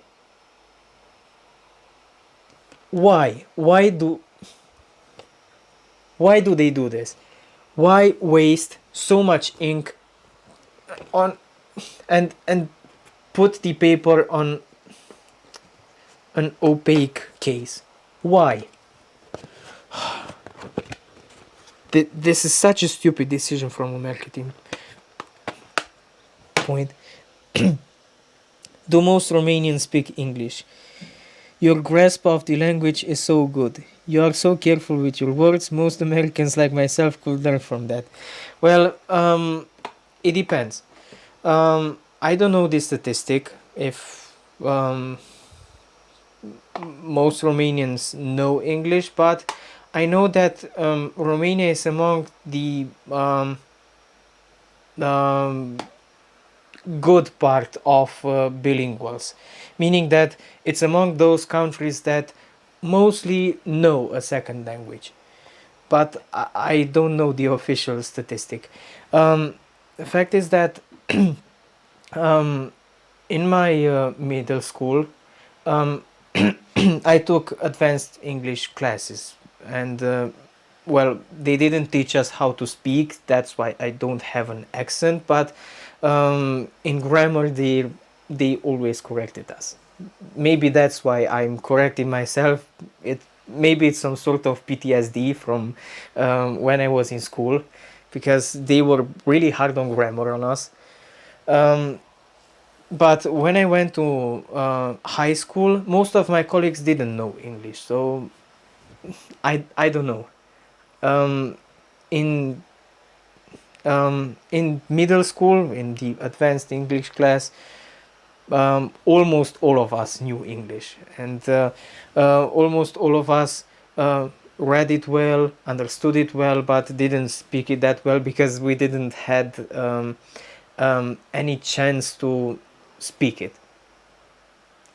That's why you can notice from my videos that my English has improved because I spoke it, but I still have an accent because I don't live among natives, so it's hard for me to grasp the accent because I don't have people with the accent that talk to me. And on YouTube you hear various accents because on YouTube one speaks British, one speaks American English, one speaks Irish English, one speaks Australian English, and then you pick up one pronunciation from that person, another pronunciation from the other person, and then you mix them up and have your own accent actually. So but Romania, as far as I know, has a pretty good number of bilinguals that know English, and English is the most popular second language. Older people know Russian because Romania used to be communist, and they studied Russian at school. They didn't study English. But now English, I think most youngsters should know the language, especially because YouTube is in English and more media is in English. So I think that younger people in Romania, teens and people in their 20s, should mostly know English. Even if they don't speak it well, they understand it well enough. Um, yeah, as I said, this art should be in a transparent box. I have no idea why they do this. You can turn the cover inside out so you have a different cover. You can choose. I think that was the idea. Well, I think that it will.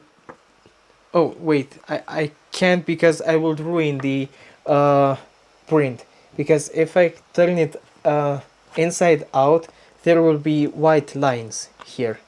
Um, I, I I won't test it, but I get your idea. Yeah, you can take it like that.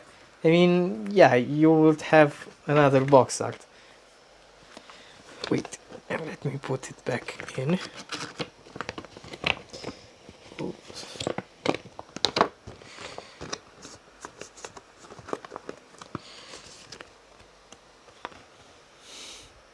And they even say only the best-selling games qualify for platinum. Yeah, so that's the premise of platinum, to be a bestseller so they can cheapen out on materials. Or maybe because I bought the game used, it, the person which had the game before me tossed out the manual, because as you can see, Vice City Stories here is Platinum 2. Here is the Platinum logo, but it has manuals, and even the it even has a poster. And also Harry Potter Platinum. Oh, this one doesn't have a manual, sorry. As I've told you, my memory is mostly fuzzy, so I can make mistakes if I speak from memory. That's why if you see a game and see me talk, just look up at my video on my channel if I reviewed it. I mean, if I own it here, I most probably already reviewed it. Because when I make a review, the information is fresh, and I have the information fresh from what other reviewers said, and well, it's more accurate what that video says than what I say now from memory. I wonder how many of my PSP games have a reversible cover. Well, after this discovery with Ridge Racer, I wonder too. I have the same question. Okay, next up is PES 2009. Oh, I already showed you this game. Let's put the manual back. This manual looks nicer than FIFA's manual. Okay, how did I arrange them before? I think they were arranged like this.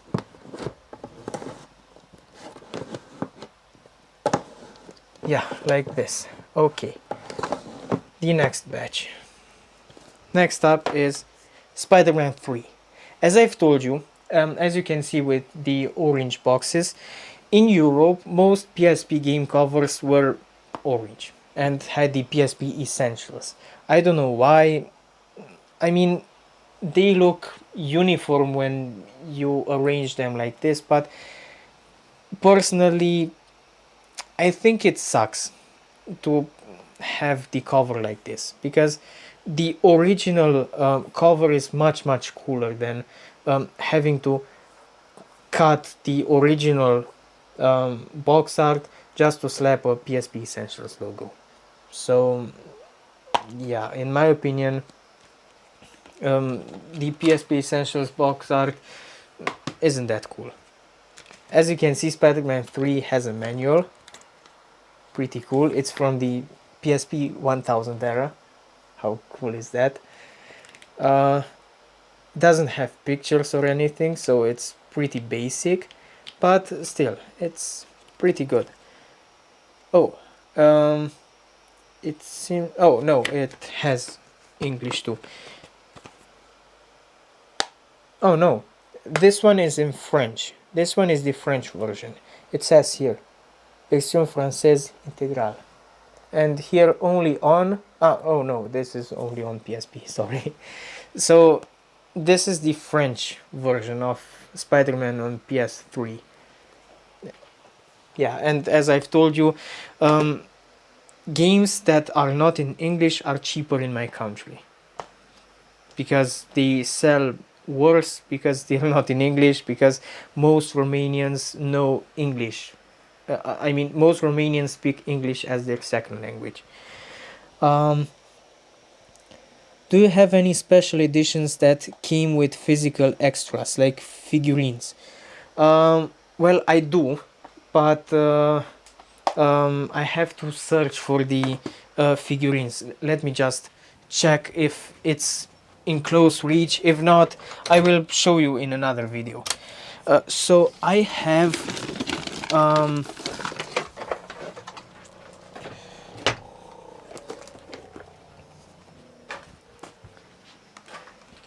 Starlink. This game came with special extras. Oh, sorry, the cable got in the way. So this is the control. This is a controller that goes over the PS4 controller. The game is, oh damn, where did I put it? Oh, it's up there. I will show you later. So this actually comes on the PS4 controller like this, and that's pretty much it. That's all it does, and I think it lights up when you boot up the game, because in Rust you don't really do much. Oh, and you have different weapons. You can switch weapons. There are other weapons, but oh, they're in this box. Let me show you. And there are other ships. I should have another ship somewhere in my balcony, but I'm not searching for it because you won't see anything on camera for a while. Okay, so the thing with this ship is that you can change weapons, and the moment you take out the weapon and switch it, the game pauses, and when you put the weapon back in, the game starts again and you can shoot that weapon. And it's interesting that it feels like reloading. I mean, weapons in this game heat up, and when a weapon heats up, you can quickly switch it with another one, and this one is recharged. And when this one heats up, you can switch it back, and this one is fully charged. But with Starlink, even if it looks cool to have a ship on your controller, the bad part is that these toys are extremely expensive. I bought it used, so mine wasn't that expensive, but these toys are super expensive if you buy them new, and the game isn't that great to be worth so much money. But yeah, it's cool, and you also can switch pilots. Let me show you. So you can buy new pilots, and I don't think there is a difference between skills in pilots. Okay, I forgot how to open this crap. Anyway, there is a pilot here inside. Let me show you, because now if I'm hasty, I might break the toy. As you can see, there is a pilot inside, and you can switch pilots, and you can switch pilots. You can buy new pilots like I have here, and pilots are just this. Oh, so this is a pilot. As you can see, you can buy them. They're expensive, and they're just a piece of plastic. But yeah, this is one game that came with a figurine. Oh, and also I have Skylanders. Yeah, I think Skylanders they're called. Yeah, I also have Skylanders. lots of them, but I have on my furniture only these two because they look cool. I also have the Skylanders, and let me just rewire this one and put it here. I will clean my room after this stream because I made a mess to make this stream. I have lots of cables around, and yeah, I will have to clean up after the stream is finished. Okay, I'll put this one here. Okay, now next game. Oh, let's read the comments. Is Starlink any good? I see it for cheap often. Well, it's I don't know. I will say decent, but also pretty boring. It's repetitive. It's interesting. It's nice that it has some sort of free roam. I mean, you can travel from planet to planet, but, and this is a big but, if you buy it only with all the DLCs. Because if you buy the standard edition, the game will force you to buy the other content in order to progress. You can't finish the game with this starter stuff. Because I fell into the same trap. I have the starter. This one is the starter ship with the starter pilot. And it doesn't have its stats that... it doesn't have that good of stats. And also the weapons aren't that good. They are good for the start of the game, but not the entire game. So it's really tough. I think maybe impossible to finish the game with the starter package. So if you buy Starlink and see it for cheap, only buy it if you see it for cheap with all the DLCs. Because else, if you buy only the starter package, you won't be able to finish the game. Because the game becomes so difficult that the game will force you to buy the other pilots, the other ships, the other weapons. So yeah, be careful with Starlink, because you might fall into a trap. What are your favorite games and what do you like most about them? Your videos are great. Thank you for... so my favorite games are usually the ones that have a great narrative. I know that games are supposed to be played for the gameplay, because the gameplay is what makes the game a game, and not the story, because else I will watch a movie. But still, what makes a game good for me is a good story. I don't know why, but I can't play games that are just tedious, don't offer me any good narrative. I want a good story with the game. Sure, the gameplay is the most important part, but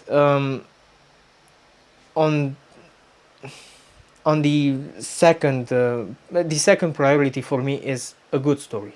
I want a good story in a game.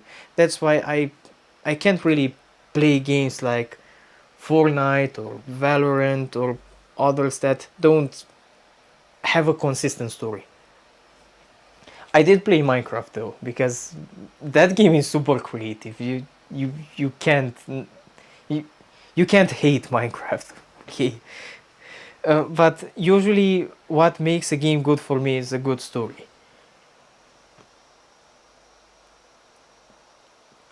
Okay, so let's continue with the games. Assassin's Creed Bloodlines. And fun fact, I bought this game new for 1 leu. 1 leu is...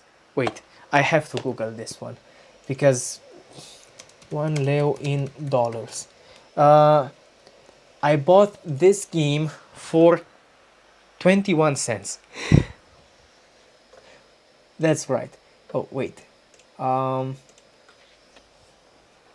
So I bought this game for 21 cents. This is crazy. And I bought it new. There is a supermarket here in my town. it's spread in Europe too. It's Carrefour. I don't know if your country has it, but this was the last piece they had. So since it was the last piece and PSP games were going out of stock, I was just checking if my microphone is still working. Please tell me in the comments if something doesn't work right, if the focus isn't right, or you can't hear me. Okay, so Carrefour wanted to get rid of their PSP games because they were unpopular. They wanted to switch to the next generation of games, and this was the last piece. So they sold it for 21 cents. I just couldn't believe it when I saw the price. 21 cents. I thought they put the wrong sticker on. I went to check the price and it was really 21 cents, and I was like, wow. I went to the register, it was really 21 cents, and I'm still amazed to this day that I bought this game for 21 cents. New. It wasn't used, it was new from the store. Oh, and in the same day I also bought, also for 21 cents, Nemo. New from the same store. Because the store just wanted to get rid of these games because they wanted to replace the stock with PS4 games. So my advice is when consoles start to die, like for example now with the PS4, pardon, with the PS5. When the PS5 will be super popular, look out for PS4 games because you might find them super cheap. Because usually stores, when they want to change their shelves with newer stuff, with newer generation stuff, they also sell for really low prices. Like for example, I have Call of Duty Ghosts. I bought this one from the store with €1. This one, Call of Duty Ghosts. It was €1. It was sealed, new, because the store just wanted to switch to PS4 games, and they started making sales. And of course, I got Call of Duty Ghosts on PS3. Here, let's see the other comments. Bro, that game is cheaper than a banana. Yeah, true. And this one is still to this day one of my cheapest purchases and one of my greatest purchases I've done with games. I mean, 21 cents for a game, and it's also a good game. I mean, Assassin's Creed Bloodlines is an amazing game.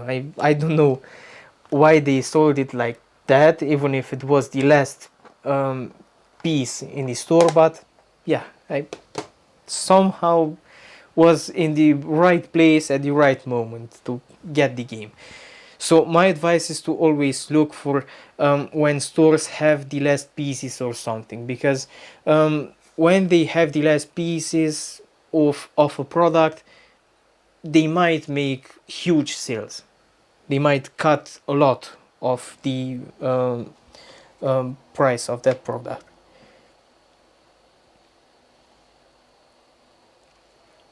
Yeah, DC. So you were part of the same sale, maybe. Okay. Next up is Harry Potter, years 5 to 7. I think I have years 1 to 4. I don't remember if I already showed you. I think I already showed you the game, but yeah, can't remember. Okay, so Lego Harry Potter. As with any Lego game, I really enjoy Lego games. They're always so mellow. Also, tell me if you know why do they leave places for notes in manuals? I saw it in multiple manuals that they left places for notes, but I have no idea why. Why do they do this? Why do they leave notes? Lego Harry Potter cheat codes. Oh, maybe it's for cheat codes. I don't know. Does Lego Harry Potter years 5 to 7 have cheat codes? I could have cheated the game. Okay, it's an easy game. I shouldn't be envious that I didn't cheat an easy game, but yeah, maybe it had interesting cheats. I should Google it. So yeah, but other games that don't have cheats, I don't know why they have these blank pages with notes. What do you think? Um, in our country, they still sell a new Assassin's Creed PSP in the store for $35. Oh damn. Yeah, it's true that here in Romania they do it too. Meaning that after they got rid of the games they didn't want it anymore, um, now PSP games are expensive too. If you buy them new from a retailer that sells brand new PSP games, they are expensive here too. But when everyone was switching to the PS4 generation, PSP games were super cheap, and that's why I recommend you that when the PS5 craze is going to come, because at one point I'm sure that PS5 games will blow up and everyone will want a PS5 and PS5 games, look for PS4 games because you will find them super cheap. It's kinda sad that the only good Harry Potter games are from Lego.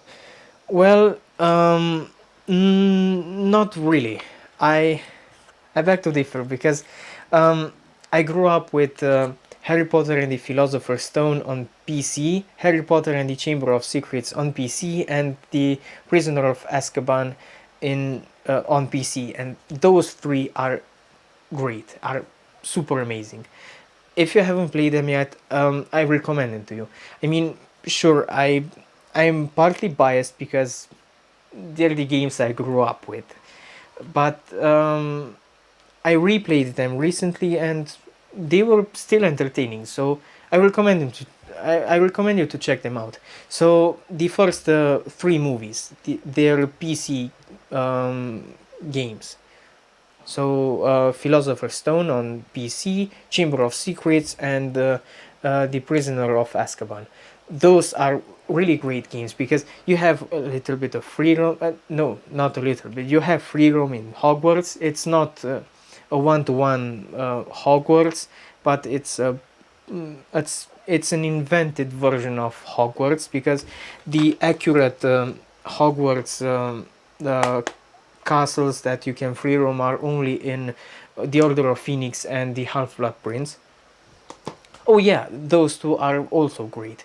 The Order of Phoenix and Half-Blood Prince. Also on PSP, you can get Harry Potter and the Order of Phoenix. Where do I have it? Here. This one is great too. Also, if you haven't watched my guide on how to pass the game, watch out. If you want to play this game and if you download it or if you want to get it, get the French version or the European version. But I tested the French version. This is the French. Because the English version has a glitch. By the end of the game, it tells you that you have two more missions, but you already did those missions. But the game tells you that you still have those to do, and you can't redo the missions because you already did it. You already did them, and that's why if you play the Order of the Phoenix on PSP, get the European version or the French version because that's the one I've played and completed. I've played it from start to finish, as you can see on my guide on YouTube. And yeah, this one's great too because you have the whole Hogwarts scaled 1-to-1 to free roaming. So yeah, there are some really great Harry Potter games, but unfortunately, they also made some not so good ones, like the last two games, the Deadly Hallows. Those I can see they are bad games. Maybe I'm biased because I'm a Harry Potter fan, but they're boring, and compared to the games that have free roamable Hogwarts, they pale in comparison to just having some adventure, some buggy and glitched adventure. So yeah, technically, when I think about it, yeah, the last games, Deadly Hallows, are bad games. But yeah, I'm biased. I'm a big Harry Potter fan. I grew up with the three PC games. Later, I also played the PS2 games and the GameCube games, the other variants. Let me see if I have.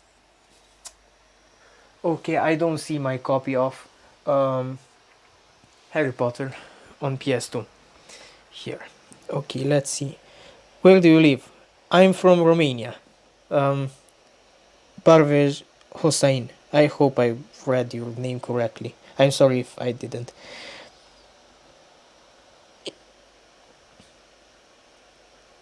Robert Schuyler. Hello, Lego City Undercover is underrated, but load times are atrocious. Yeah, I agree. Yeah, I remember blank note pages in manuals. I think this is a relic from pre-internet times. You could write in some info for walkthroughs, cheats, or whatever. Yeah, Ray, I think you're right. I mean, it makes sense because internet was really slow back in 2006, and I don't think there were many walkthroughs or stuff. I even remember that there were magazines with cheats because you didn't had um, the internet to quickly find some cheats, so you had to buy a magazine that had the cheats written on. A really bizarre PSP game that also released on PS2 is Innocent Life, a futuristic Harvest Moon, one of the strangest games I've ever played. You are like a clone that is left a farm. I think I played Innocent Life, but it didn't mark anything on me because usually I'm not into that type of game. I I did play it, but it didn't impress me because I'm not into farming games or games of that sort. As I said, I usually like games that have a strong narrative. Um, I got it. Enjoy your stream. Oh, enjoy your meal, Chef Uwu. This part is better than the Order of the Phoenix. It's more stable. Yeah, Ledin, true. The French version doesn't have the glitch. The English version is glitched. At one point, especially by the end, there are two missions that still appear on the map. And even if you do them or did them, they still appear on the map and you can't progress anymore. But on the French version, you can. But yeah, it sucks if you don't know French. But yeah, this is spoiler alert for anyone who wants to play Order of the Phoenix and finish it on the English version. You can't, because the English version is bugged. Um, Hooray. Yeah, I remember magazines with cheats. As a kid, I would just write them down in the store and not buy the magazine. Yeah, I remember doing that too. Also, I remember the magazine level that came with demos on the disc.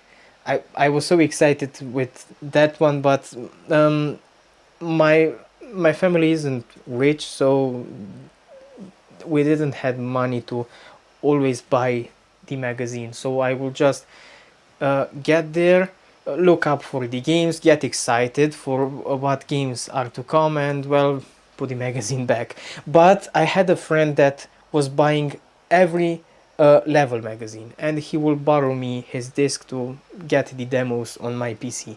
So thank you. I know that friend isn't watching now, but I'm really thankful that he borrowed me his discs so that I could play the demos from level.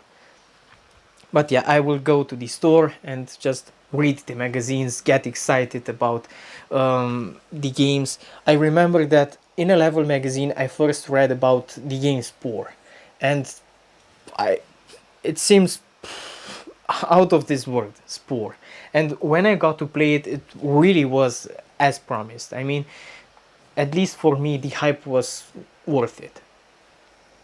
Spore is the game where you create your own alien and start from the microbial phase and get to the primitive phase, then to the tribal phase, then you build your city, then you build a civilization, then you conquer the planet, and then you conquer space. It's a game of evolution, and if you haven't played it, you should. It's great. Though it was so popular, I think you most probably heard about it. Maybe not from me telling the title, but if you look at the gameplay with Spore, I think you will find the game familiar. Harry Potter and the Goblet of Fire was a little slow on my PSP. I don't remember it. I don't remember being slow on my PSPs. I've played the game on both the 1000 and 3000 models, but PSPs usually have slowdowns somewhere in a game. It happens frequently with almost any game. Some games don't, but most of the PSP games do have slowdowns. So yeah, I agree from the experience of most PSP games. I don't know why they do it. Maybe the hardware isn't that strong. I mean, it has a 3033 megahertz CPU, and I think the PSP has 32 gigs of RAM. No, pardon, 32 megabytes of RAM. So yeah, it's not a powerful machine, but they did wonders with the games. Hi, Pratyush Kumar. I hope I've read your name correctly. Ray, admit it. You took some demos without buying. No, I haven't. I never stole from stores because I always had that friend that would borrow me the discs, so I didn't have to recur those means.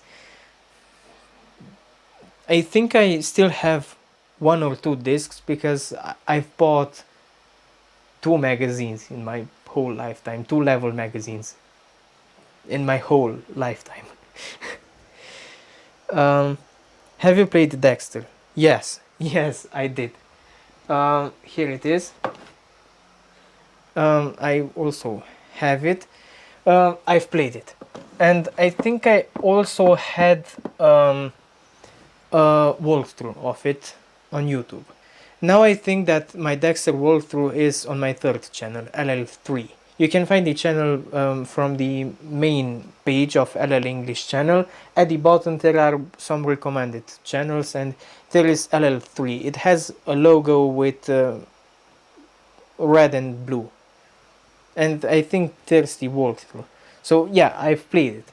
Actually, I've played it multiple times, and it's a really great game. It's truly a PSP essential. That this one with the logo with the PSP essential, I totally agree. Though I still don't like the box art with Platinum or with PSP essentials. Okay, Platinum is more okay, but PSP essentials, I don't like it because it cuts from the cover.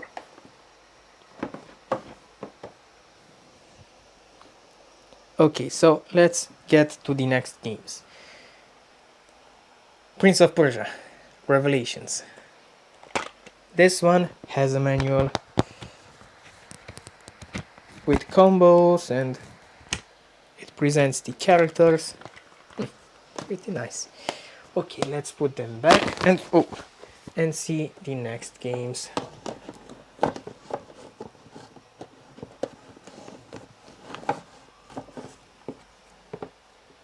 Okay. Oh, and I'm really curious of something. Does Dexter have a cover? No, this one's white. Okay.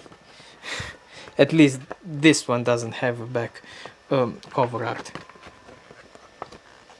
Okay, let's put the paper back in.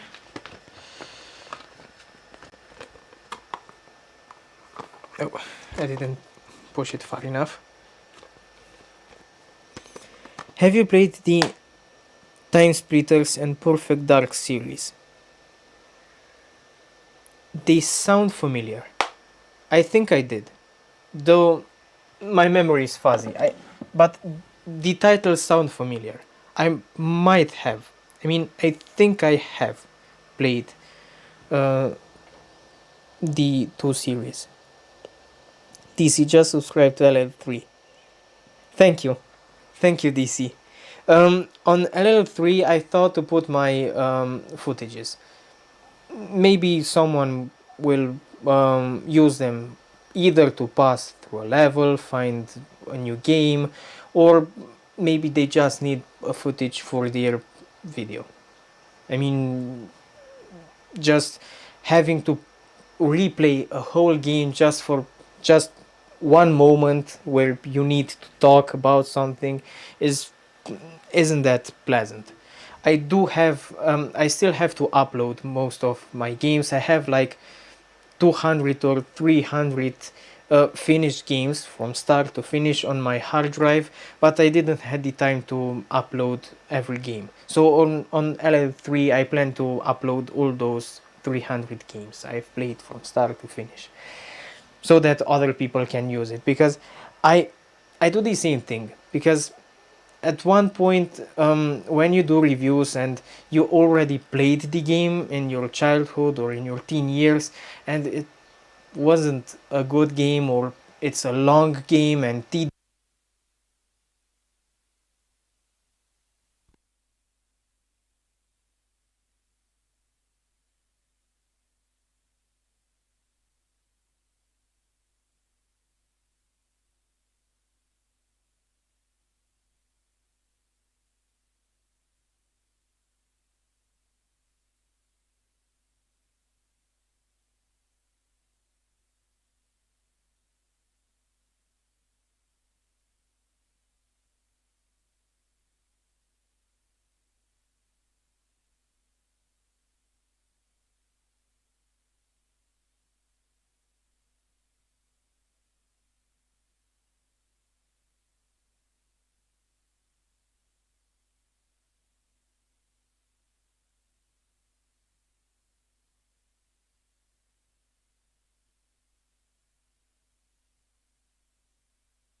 how about now? Yeah, you can hear me now. I can see the waveforms.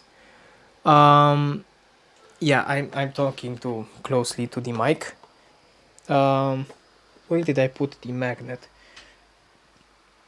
Yeah, I think you can, just when he revealed all the secrets of the yeah, but now I think you can hear me again, right?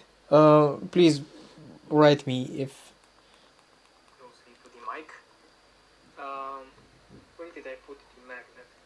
Yeah, I think now you can hear me. I've started my phone to hear if I can hear myself, and I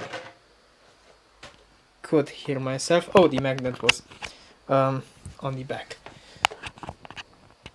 Okay, now I have to be careful how I move because I've connected with a wire. I've connected the microphone with a wire on my PC, so I have to be really careful now not to drag my laptop with me. But I hope you can hear me well. Yeah, okay, it's good now. I hope my camcorder doesn't die because I haven't bought a DC input, so my camera doesn't have any power supply in. It works on battery. But if it dies, I have a spare battery here. Oh, I can't. No, it's here. So I have a spare battery in case my camera dies. I hope it's fine on stream. Let's see. Oh, it drains. It says I have 49 minutes left. Okay, so in case my battery dies, I do have a second battery which I should put to charge in case it's not charged, because this stream was a spontaneous idea. It wasn't planned. Okay. Okay, I've put the second battery on charge in case the battery in my camcorder dies. Okay, it's all good now. Oh, but I'm sorry for the sound. The microphone has a magnet, and it works like this, and I put the magnet on the backside of my clothes. That's how it sticks. Okay, let's put it like this, and I hope that you can hear me well. Yeah. Nick Saint, I love watching your videos on video games for the PS3 and PSP. Keep it up. Thank you, Nick. Okay, let's continue with the game collection. Next up is Lord of Arcana, which I think you saw it in some of my previous video. This one has the show you the not to be sold separately sticker. So yeah, I I don't know how this works, and this is also an import. This one is from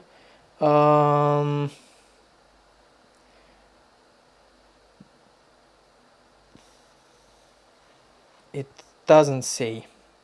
Lord of Arcana, Square Enix, made in Austria. Oh, so this is actually European. It's made in Austria. No, I was looking if I'm still in focus. Please tell me if anything goes wrong in the stream, because maybe I don't see it or don't hear it, in case it's the audio like you've told me earlier, and thank you for telling me that I have no audio. Okay, so Lords of Arcana doesn't have any wait, it has an interior box design, but the case is no, it doesn't. It's just the paper that is so thin that you can see through. You can see the cover art from the back because the paper is so thin. Okay, and you get some manuals with the game. Lord of Arcana.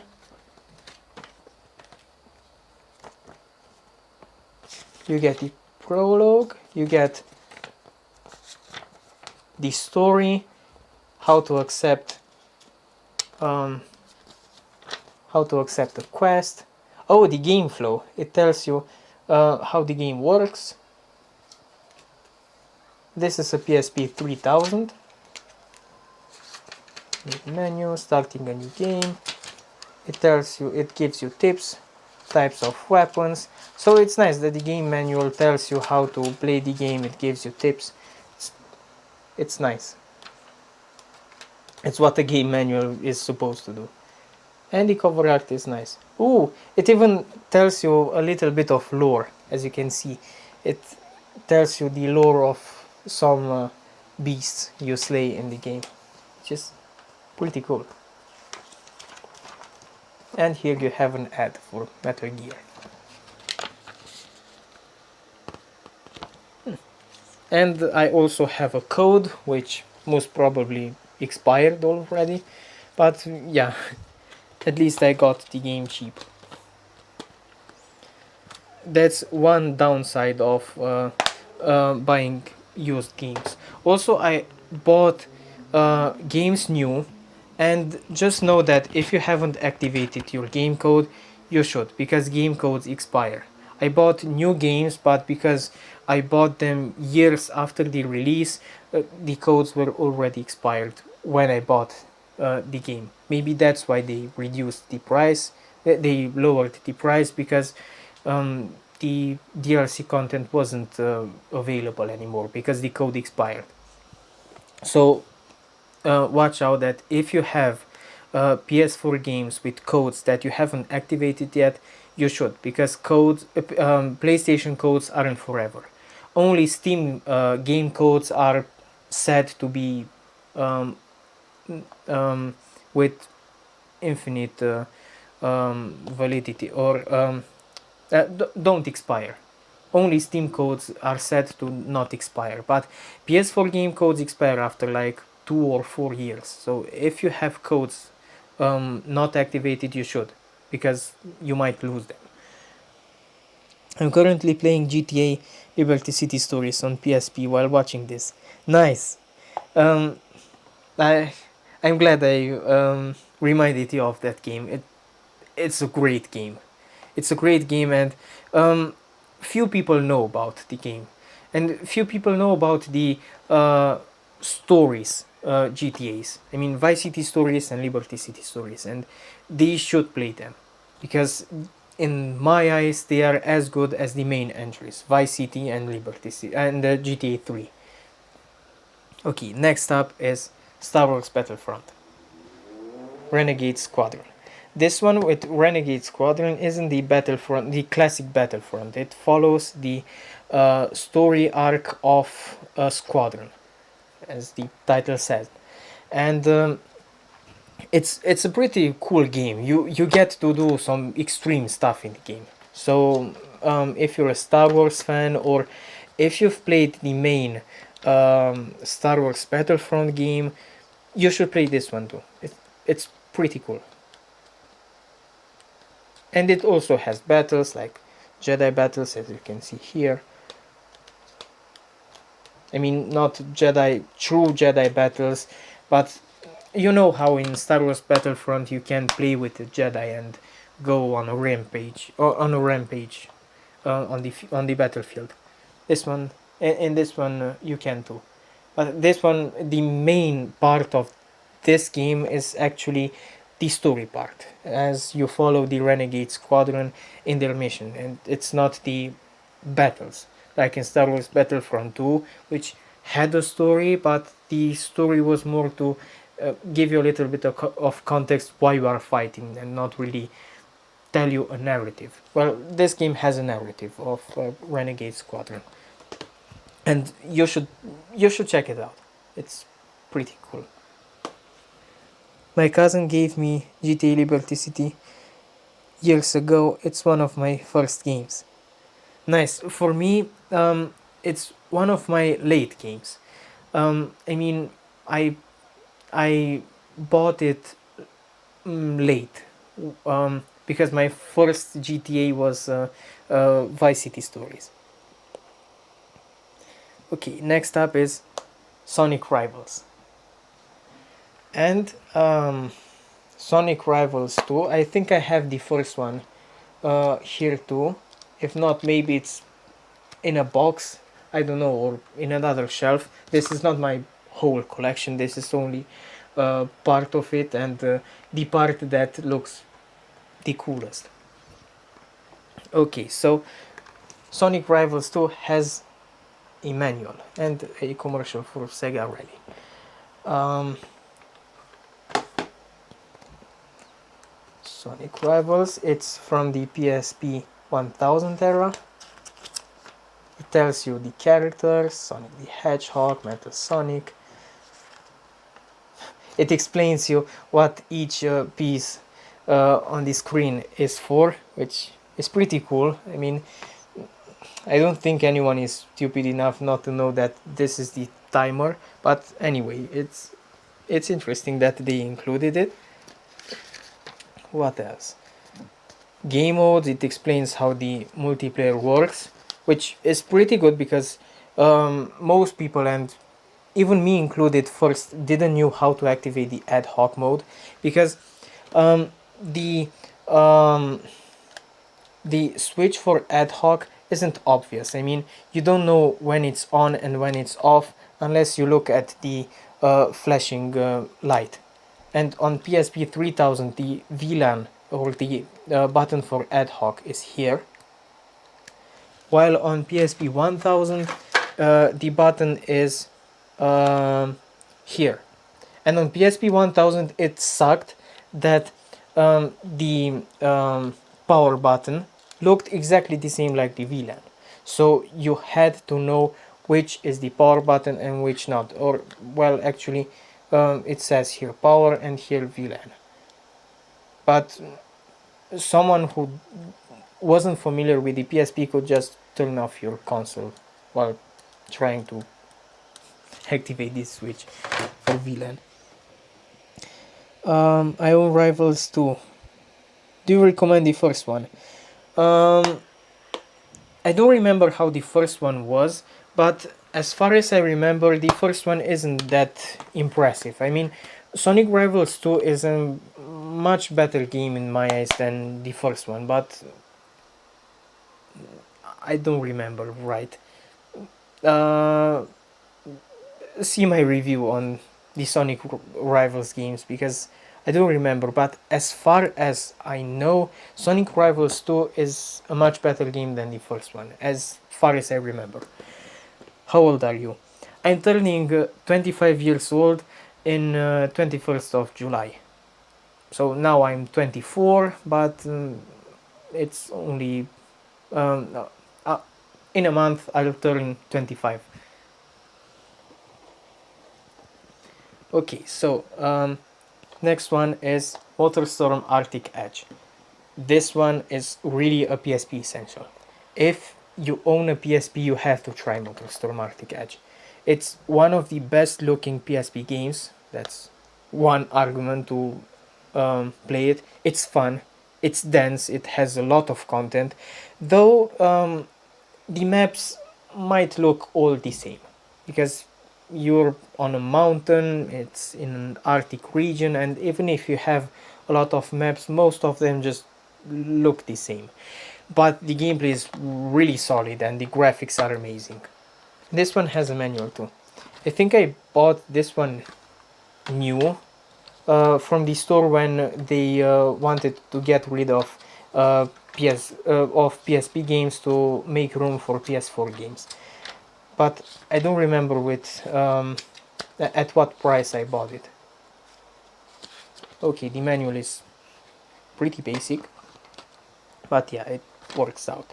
But if you own a PSP, you have to try this one.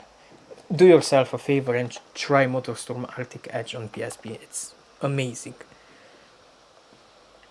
Is it a race game? Yeah, it's a racing game, and it's one of the technical marvels on PSP. It looks good, it's fun to play. Some races, if you put it on hard, there might be some hard races. I think it had online multiplayer. Yeah, it had online multiplayer, as you can see on the cover here. It had online multiplayer, and well, the game is amazing. In short, wait, let me just autofocus again. Yeah, I prefer autofocus because I won't do anything on accident, because I don't have a cameraman. It's just me in my room telling you guys about games. Yeah, Aladdin, the graphics are top notch on this game. that's why I totally recommend anyone this game. It doesn't matter if you are into racing games, into whatever games. If you own a PSP, you should try this game because it's one of the finest games the PSP has to offer. Okay, let's put it back and watch out for my microphone not to fall off. Like this. Okay, next.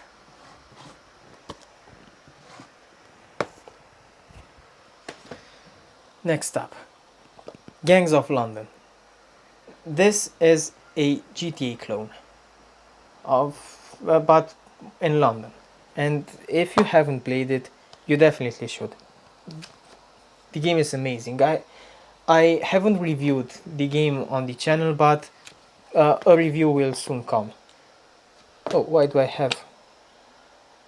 I have a sticker on my CD.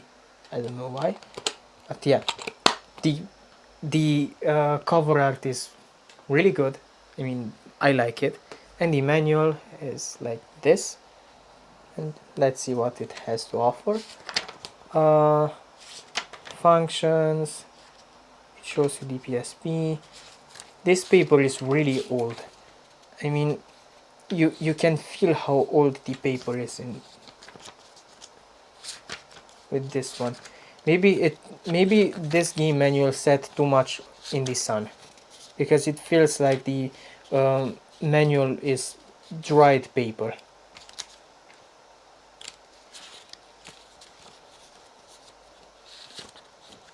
But yeah, if you want to play another GTA, but well, not really at the same scale, because Rockstar is crazy with their games, but if you want to play another GTA, try this one, because it's a great game.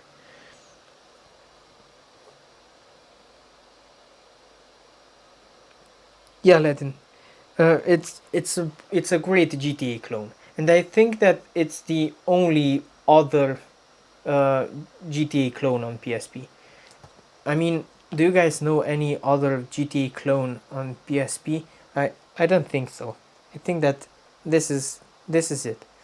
This is the only GTA clone. But well, they did a great job with Gangs of London. I mean, for a GTA clone, I find it that they did a great job. Yeah, it's underrated. The Mano. And I will make a review of the game soon. Okay, next up is Need for Speed Carbon. I bought this game from a guy that was selling his whole PSP collection because he just wanted to get rid of the games, and he sold this one for $3. So yeah, a pretty good deal. And Need for Speed Carbon. Oh, by the way, this one has free roam. The free roam in the game isn't exciting because maps are too big. You don't have the same sense of speed in the game, and the traffic isn't that rich. But yeah, it technically has free roam, which makes it great. But don't get excited. Even if it's the only Need for Speed game on PSP that has free roam, I didn't enjoy the free roam in this game because it was so boring. Maps were so big. I mean, not that the whole map is so big. Oh, wait. Oh, it was a reminder.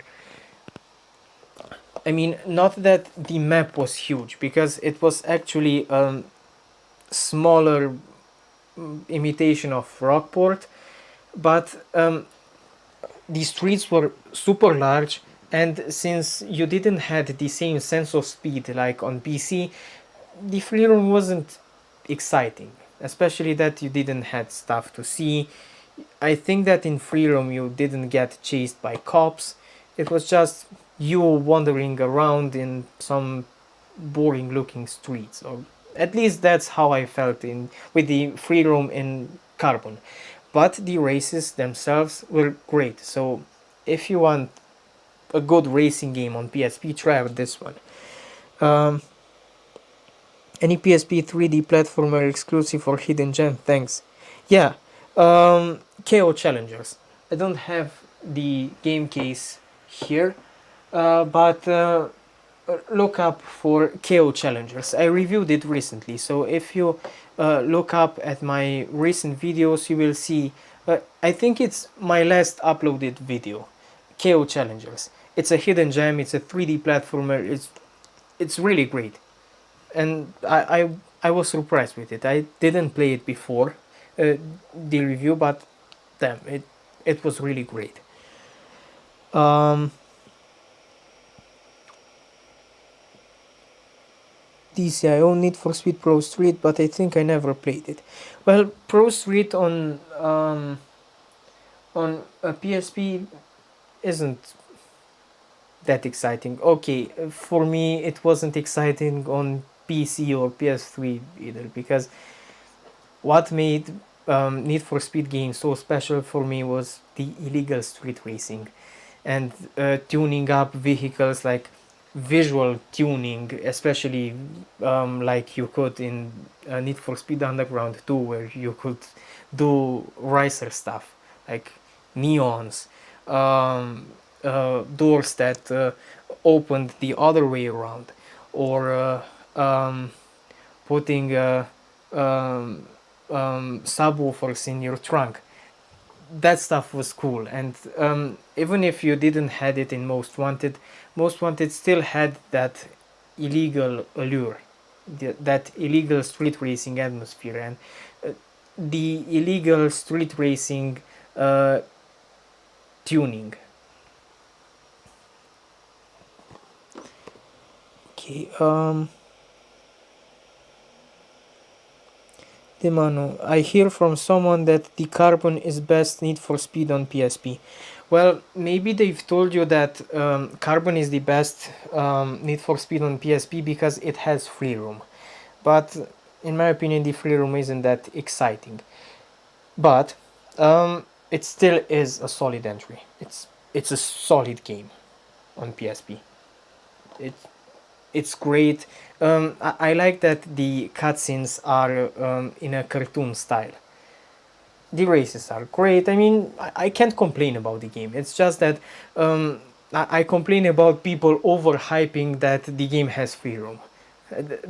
That's my only point with saying that the free roam is boring, because it's I find that people overhype that feature. I also own it for Speed Underground 2, but never gave it more than 5 minutes. Oh, you should. It's my favorite Need for Speed game.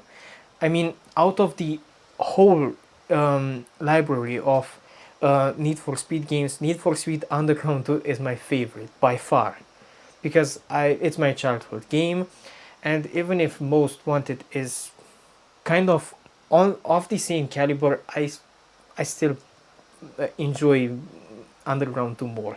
Maybe I'm biased because I grew up with the game. It's my childhood game, but Need for Speed Underground 2 is super awesome. Okay, next up is Driver 76, and this one is amazing. It has free roam.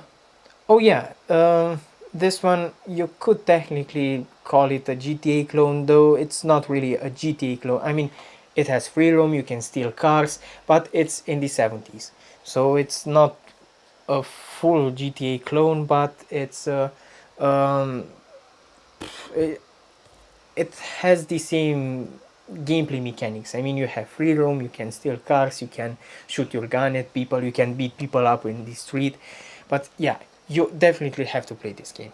It's one of the best games on PSP. Wait, I have to um, um, draw my curtains because the sun is too strong now. I'm just drawing the curtains like this.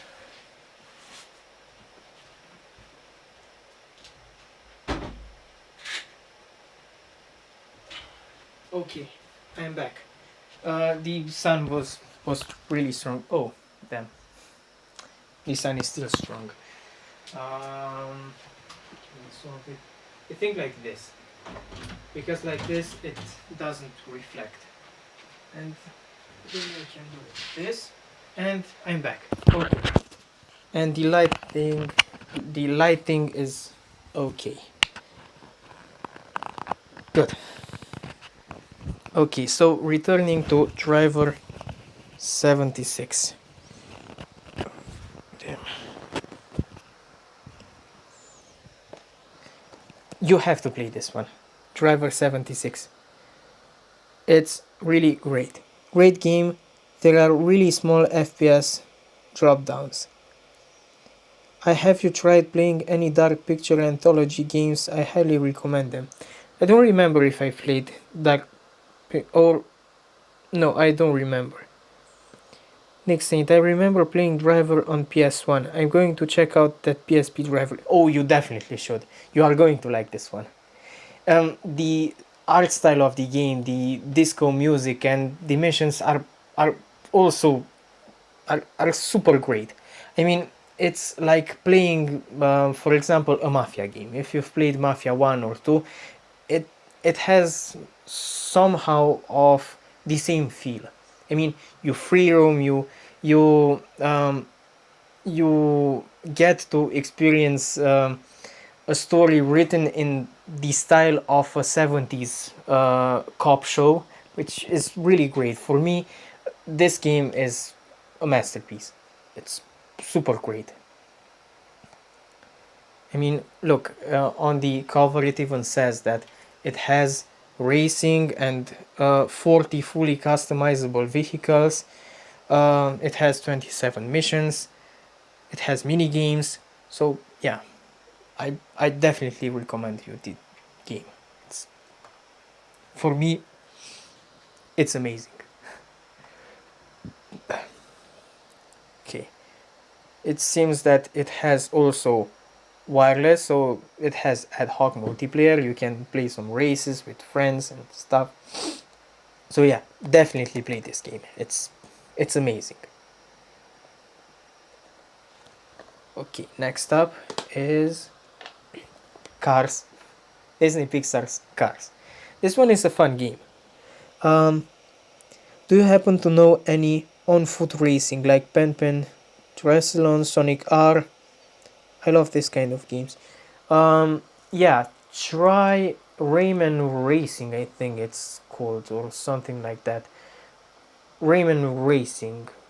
Yeah, to be sure, look up at my review of all Rayman games for GameCube. There should be a game called Rayman Racing. That's an on-foot racer. Gotta go. When do you stream? I don't have a streaming schedule. Schedule. Oh, damn it. I'm full foreigner now, like the French people with that can pronounce squirrel. I don't have a streaming schedule, but I would like to start streaming. I mean, I plan on doing more streams like this. Um, the driver is a classic. I still love the old parts on PS1. Yeah, true. Though, when replaying Driver 1, I also felt that the game is old, but old in the sense that the um, um, the collision didn't age well.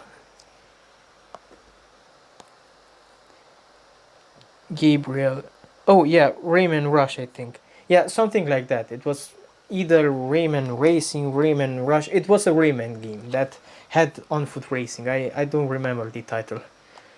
Well, okay, so cars. Cars, and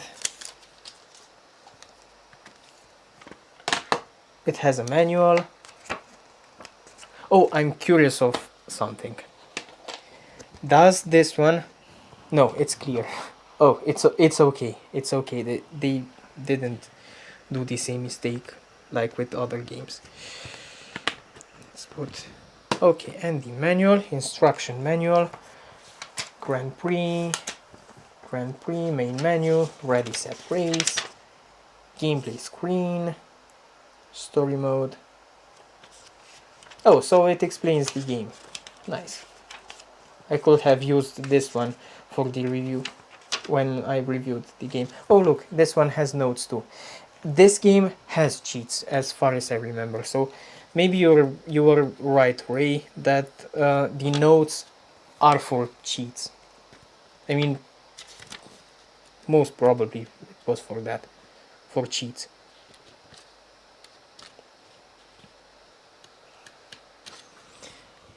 Okay, quite difficult races, cars. Yeah, I think that this one had only like 2 difficult races.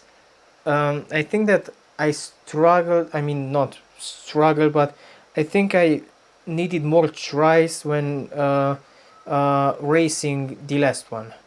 I forgot his name. The green car. I forgot the character's name. Cars game is definitely better on PC and other big platforms. I don't know. Yeah, I do understand what you mean. That the portable version doesn't have free roam and it's only races. I do agree that the game on PC and on PS2 and on GameCube are much more superior. I mean, those ones have free roam. You have a free roamable radiator springs. That, you can't beat that. That's the ultimate dream of any Cars fan. Anyone who watched the Cars movie would love a game where they could just free roam radiator springs. I mean, that one is spot on. The perfect tying game for the movie. Part 2 is a bit worse for me, although the age rating for the game is not high. In part 2, you mean part 2 was the one with Mater, if I remember correctly. I forgot the title. I think it was the one where Mater started the contest and all those rally cars came in radiator springs. Well, it had drawbacks, the second one, but yeah, I don't know. I like all 3 of them. The first, the second with Mater, and the third one with Racerama. The third one is called Racerama. But I didn't like the PS4 version, Driven to Win. I didn't like that game. I mean, I wouldn't return to it because it doesn't have free roam. The races aren't that exciting to me. I mean, for me, especially in Racerama, being able to drift across all of Radiator Springs was more than enough for me. Their side view. I don't understand the comment. Their side view. Okay, so this one. I mean, if you want an enjoyable racing game, this one is pretty good. I mean, they didn't make a terrible game. It's actually pretty good. Cars. Oh wait, the reflection is in the way. So Cars on PSP. Okay, on to the next ones. Oh,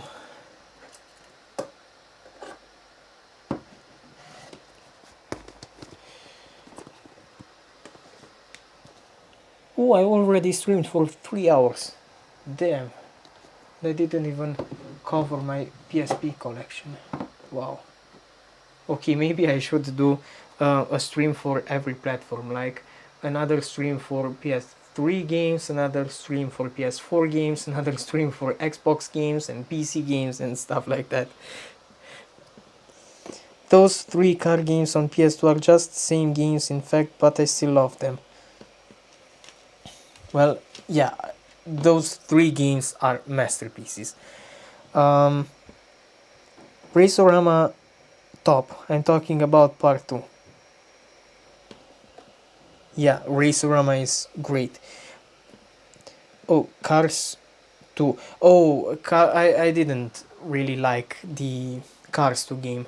I mean, it was like a kart racer with power-ups, no free roam. The races were okay, so it's decent, but going from a game where you had a free roamable radiator springs to just racing is kind of disappointing.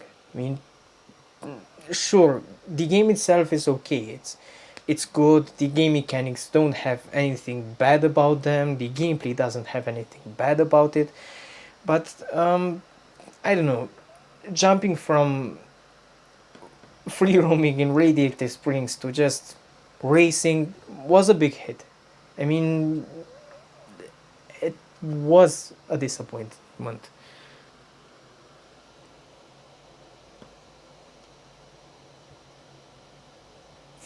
Now for the hard question, Pokemon. Well, my favorite Pokemon is Pokemon Emerald because it was the first Pokemon game I ever played. So that's my favorite Pokemon game. Even if other versions have more Pokemons, they have more evolutions, they have more gameplay mechanics, I still find that Pokemon Emerald is the best. I mean, I have the um, my joy is bigger when I replay Emerald than when I play any of the new Pokemon games, because I remember of the good old times when I used to play Pokemon Emerald at school and anywhere I will go, or on PSP, because yeah, I think the first time I started playing Pokemon Emerald on PSP with an emulator, and then I replayed Emerald on my phone in school with an emulator. Do you play PSP on TV with the component cable? Is it any good? Well, I don't have a component cable, um, so no, I don't play PSP games on TV. I play PSP games only on my PSP or on um, on PC with the PPSSPP emulator.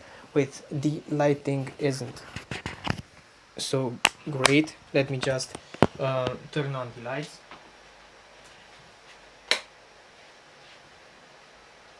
Okay, now we have more light. Um, Not your favorite Pokemon game, but your favorite Pokemon. Oh, my favorite Pokemon. Well, as for design, I like. Oh, I forgot his name. It's some sort of giant with um, some sort of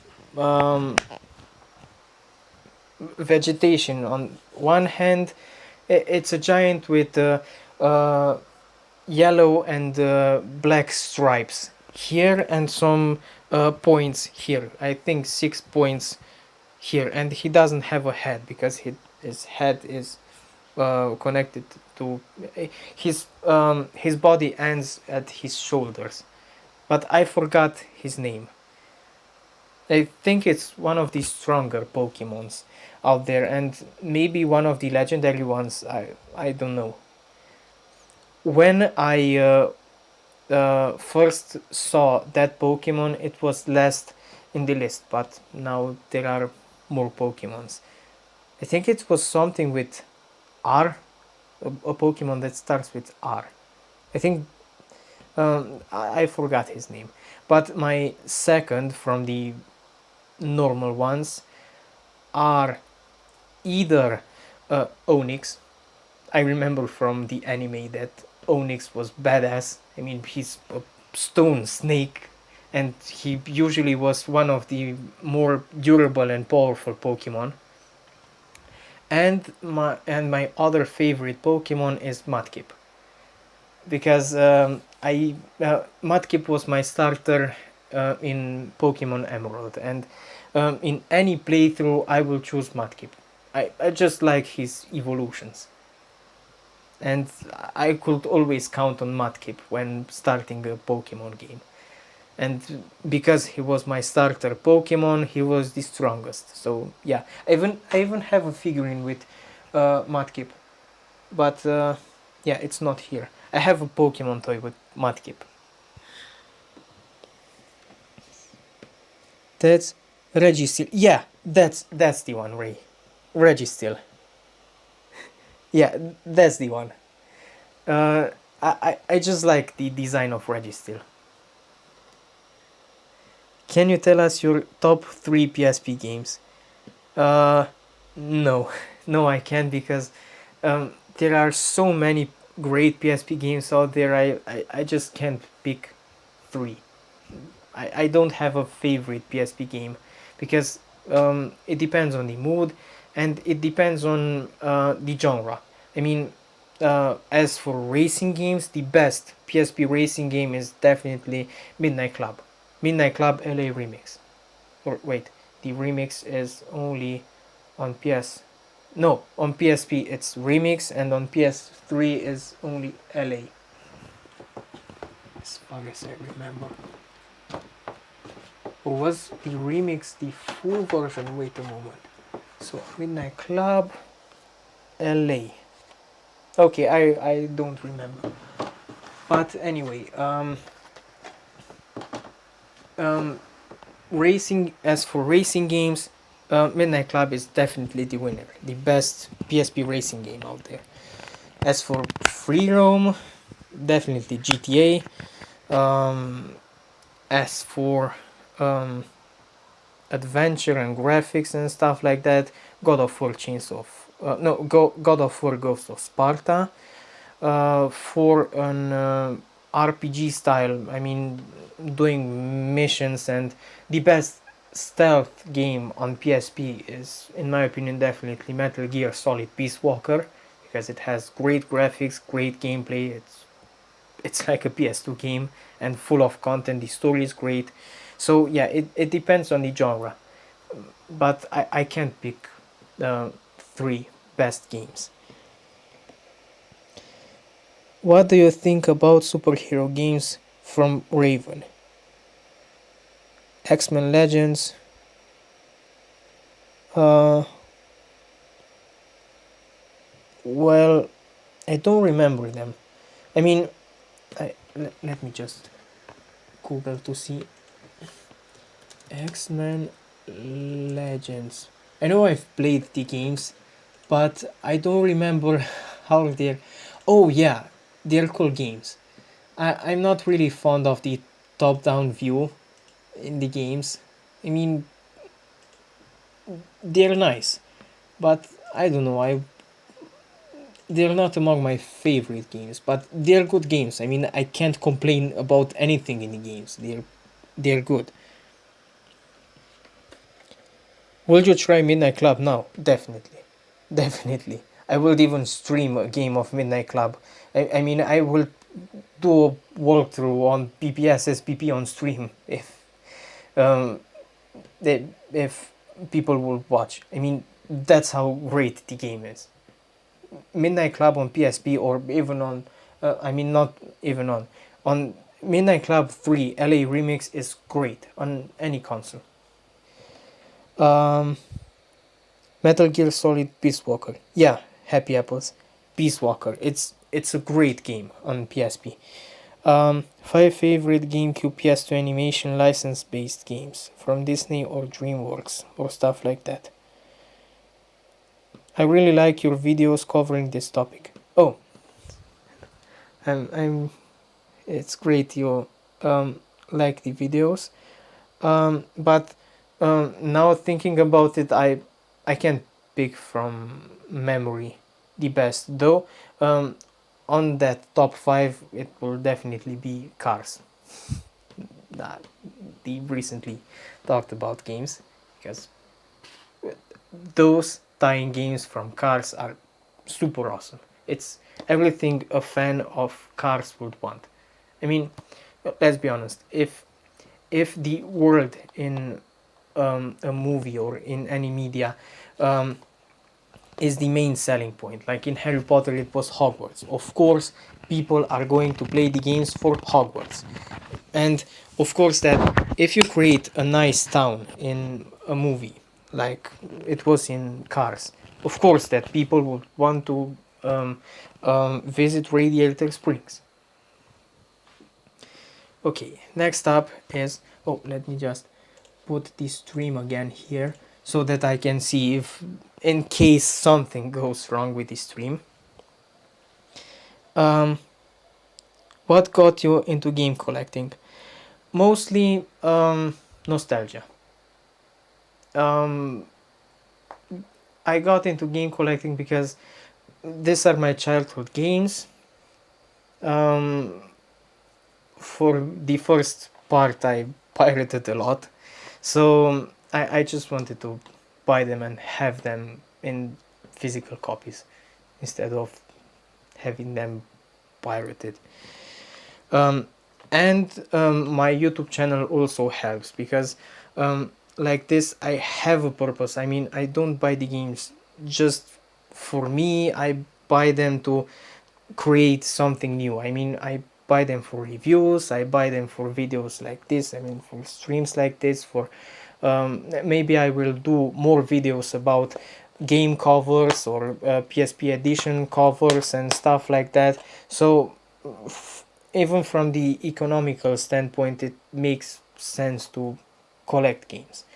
But I also collect them for nostalgia because I grew up with these games and I want to have them because if you um, i- if you put your faith only on a server, those games on the server might not be in the future. But if you have the game on a physical disc, it's with you forever, or as long as the disc holds data inside. And that's why for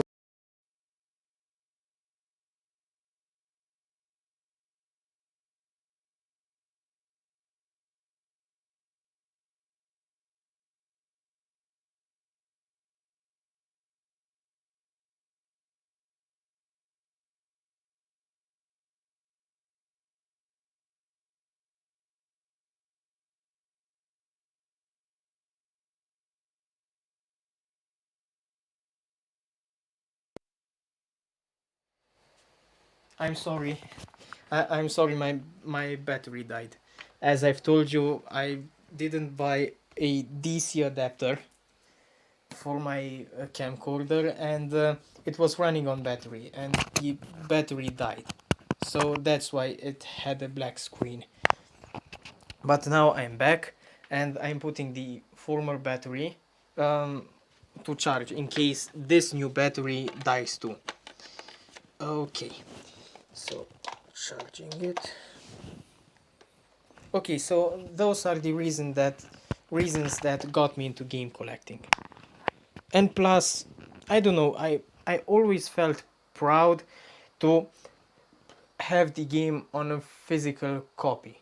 I mean, I don't really like digital games. Sure, they don't take up space, they don't take up physical space, but I don't know. I feel like I forget about the games if I don't have them in a physical copy. I mean, sometimes I like to look at my game collection, look at the titles I have, and remember, oh yeah, I played that game. How cool it was, or oh yeah, that game, that was a nice one, and stuff like that. I mean, it helps me. The game collecting helps me remember great titles because if it's only on a physical, no, if it's only on a digital copy, I tend to forget about the games. And also, physical copies are great because you don't have to re-download every time you want something. Like for example, on my 360, um, I played GTA 4 8 times, and it sucks that I didn't had it on. It sucked that I didn't had it on a physical copy because um, doing reviews, I always have my memory filled with something else, and so it helped me to have it on a physical copy because I don't get to because I can just pop out the game, pop it in my 360 and just play it. That's a great advantage of physical copies, but well, it's debatable because newer games like PS4 games need an update before starting, which sucks. It's not like, for example, PS3 games that had an update, but if you refused the update, you could still play the game anyway, without internet and without anything else. The worst thing is when you buy a console bundle with a game and they don't even give you a physical game, but just a downloadable code. True, and it happened to me. Look, I have um, this game, Battlefield Heroes.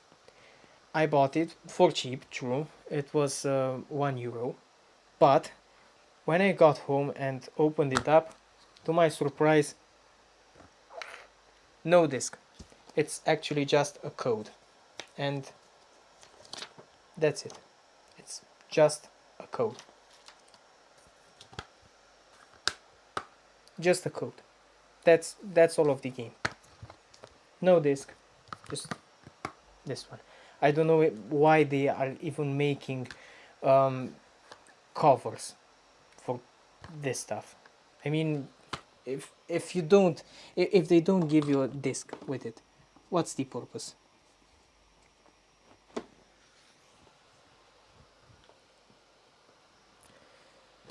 Okay, so from this batch, I have Need for Speed Pro Street, which has a manual. Nice.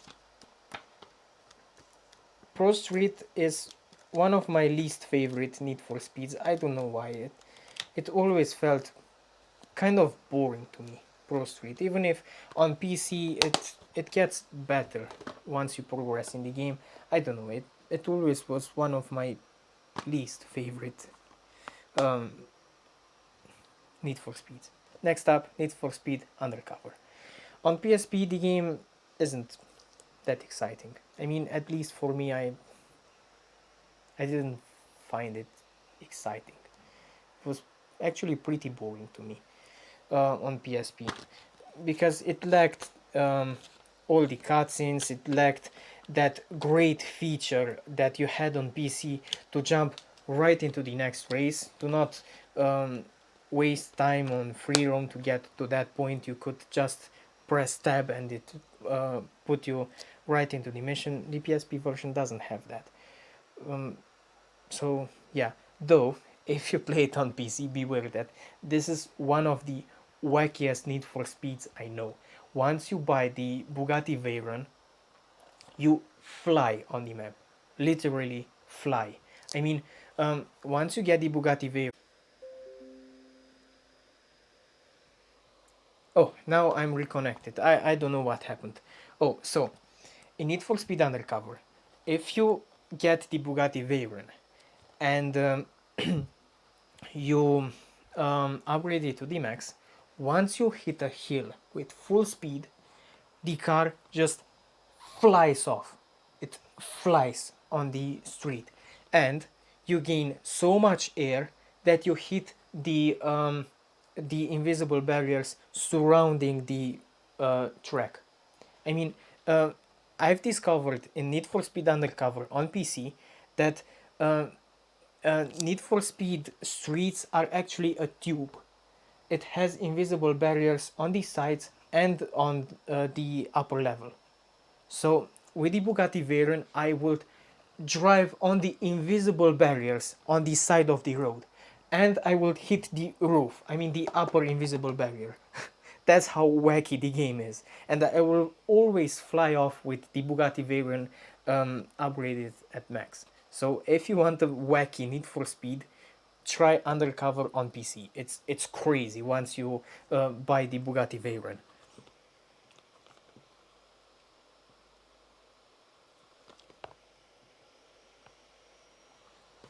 And on PC, it's also a pretty good game. As I've told you, the feature to have um, um, to just press tab and progress onto the next race is really good. Okay, next up is Need for Speed Shift. This one is also one of my least favorite PSP games, least favorite Need for Speed games, because it involves legal street racing, and once you get used to the illegal street racing scene, and once you get used to Need for Speed being about illegal street racing, um, returning to legal stuff, I don't know, it didn't felt like a Need for Speed game. I mean, sure, the branding, the title, everything is Need for Speed, but it didn't felt like a Need for Speed title.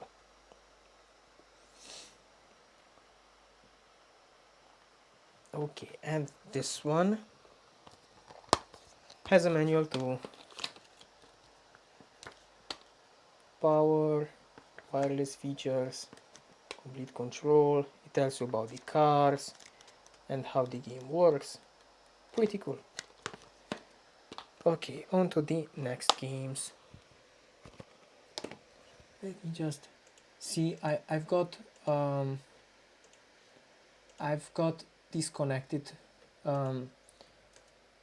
before. I've got a notification that I got disconnected, and I'm just looking if I'm still online, because I don't want to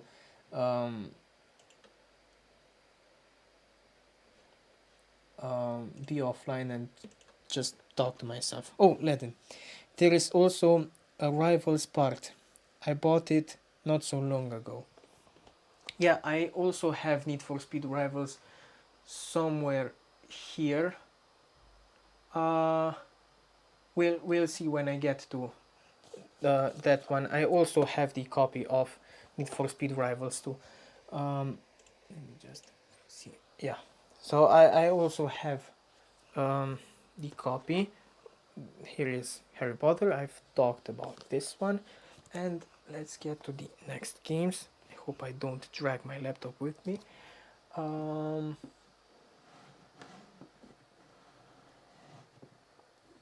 no.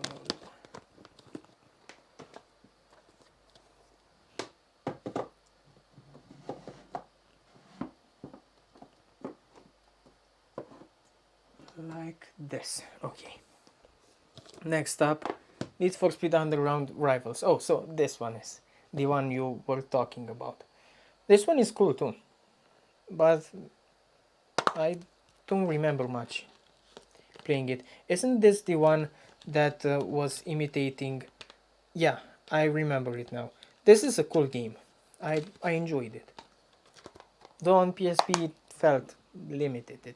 On PSP, Need for Speed isn't like Need for Speed on PS2, on PC, or the others. It's less interesting. Just see here. Okay, so this is Rivals. It has a manual, as you can see here. Okay, now next up is Tekken, which is one of the best fighting games on PSP. At least it's the best looking PSP fighting game on PSP. It has Tekken Tag Tournament 2. It has this commercial with this woman. It has the ad for Tekken and a manual, which, as I've discussed, not all PSP game covers have manuals.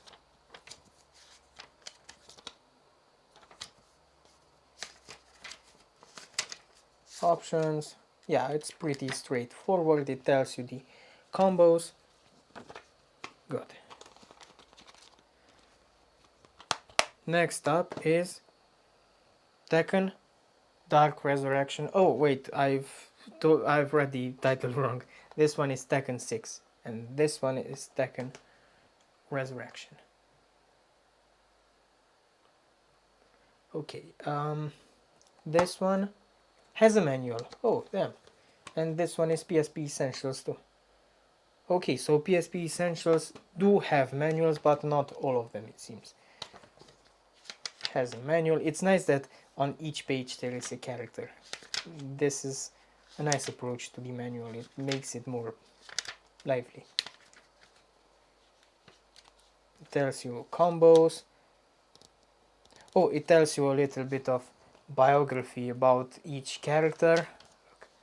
It tells you something about each character here. It gives you tips on how to make each character's specific moves, as you can see. So yeah, the game manual is helpful in this game. It doesn't tell you obvious stuff like in Sonic Rivals. And the next one is Need for Speed Most Wanted 510, which is pretty cool, but it's not like Need for Speed on PC, obviously, and on PS2. It's a good racing game though, with great music, but yeah, don't compare it with Most Wanted um, on PC, because it's not the same. Let's look at the manual.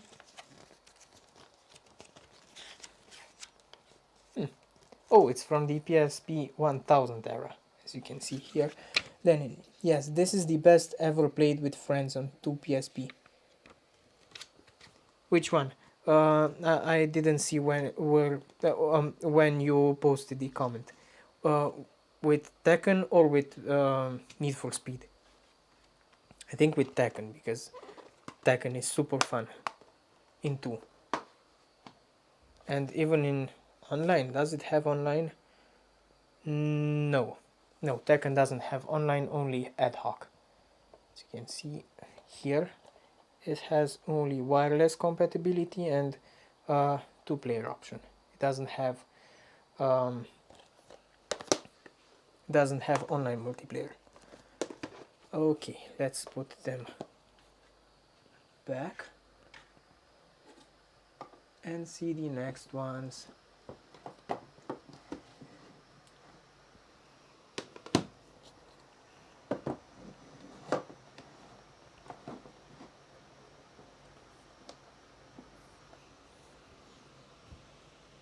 What is your favorite Tekken fighter? Oh, you mean character? Um, I don't know his name. He looks like a yoga instructor. His um, his off color. I mean, um, his wait. I think I can show you from the game manual which one is my favorite. I don't know how to describe this one. This one's my favorite character in Tekken because it's the easiest one to fight with. It he's very flexible, and my second favorite is this one, this guy.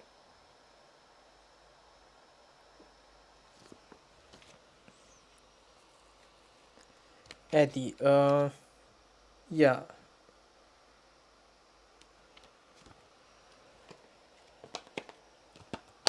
Okay. Back and on to the next ones. Pursuit Force. Um, this one, if you haven't played it, it's about a cop. It's a game that is over the top. You have missions where you have to jump from one car to the other and shoot, but it's the graphics are great, the action is great. If you haven't played this one yet, you definitely should, because it's a great game, and it also adds the PlayStation 2 game. But yeah, if you haven't played this one, you should. It's action packed and it's really great.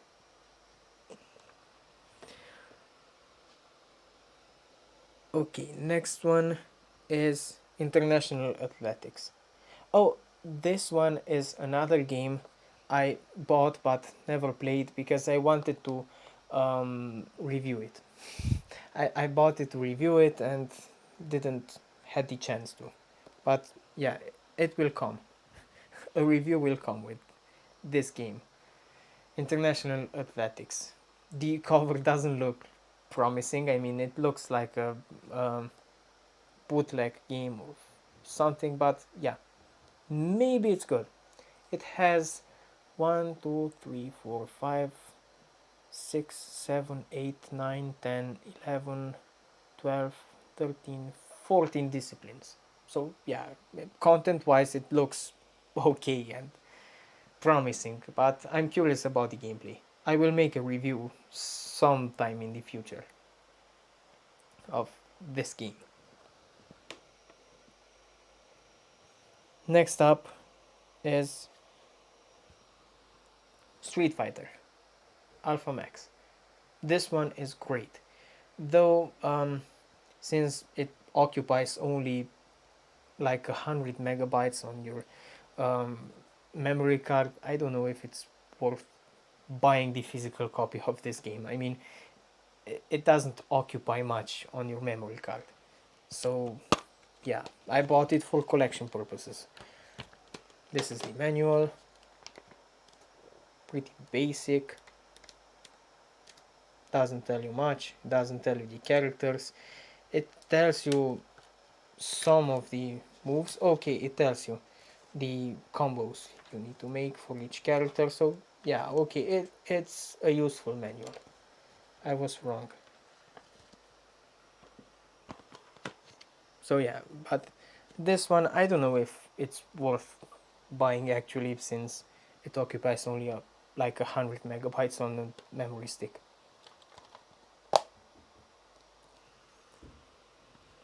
Okay, next up is Crash Mind Over Mutant. If you have a PSP, you have to try this one. It's amazing. Graphics wise, it isn't the most amazing game you have seen. Actually, the graphics aren't necessarily the strong point, but it's a funny game. It has great gameplay, and that's what's most important in the game, the gameplay.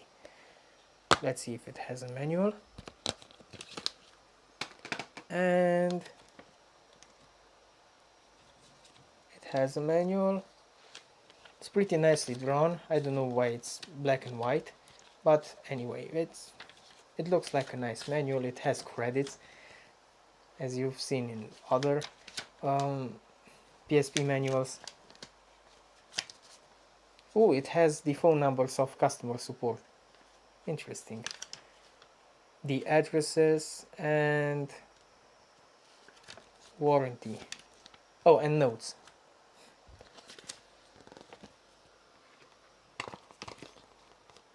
Okay, this was Crash Mind Over Mutant. Now on to the next batch.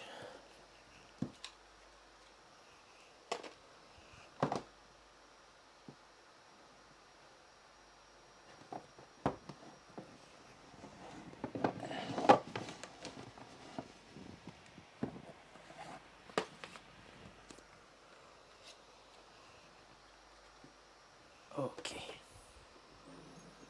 The next one is Star Wars Battlefront 2. You have to play this one. It's a must. I mean, it's one of my favorite games on the PSP. It's one of those games that you want to have by on your PSP when you're bored, when you don't know what to play, because that's how good the game is. Even if you don't intend to finish the game, just playing another battle, just putting up a simulation and play another battle in this game is enough. I mean, that's how good the game is.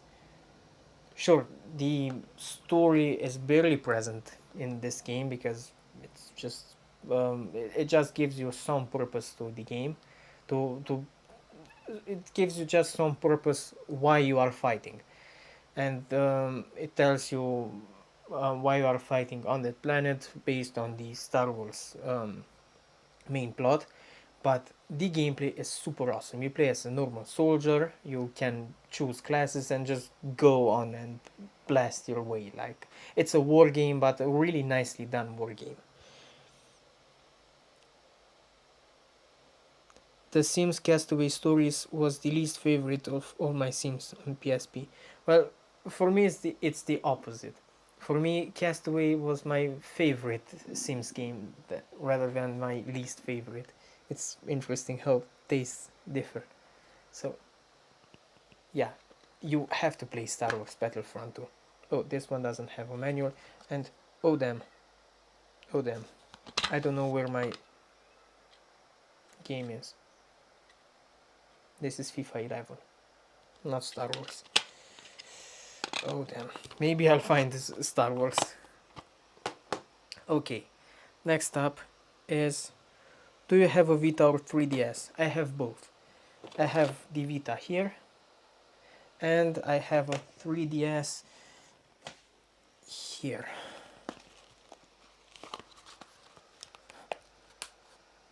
I have both.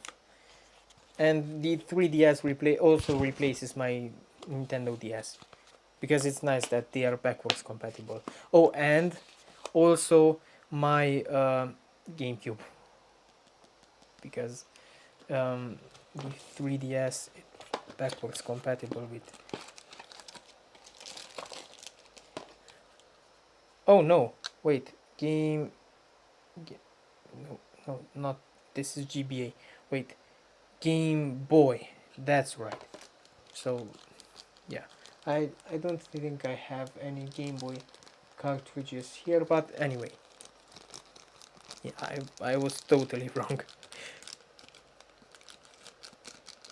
Yeah, I plan on doing some 3DS reviews and getting strongly into the DS library, but first I want to finish the PSP library, especially completely. I mean, I intend on finishing to review every game the PSP has listed on Wikipedia, so that my playlist of PSP reviews will be the most complete PSP review ever.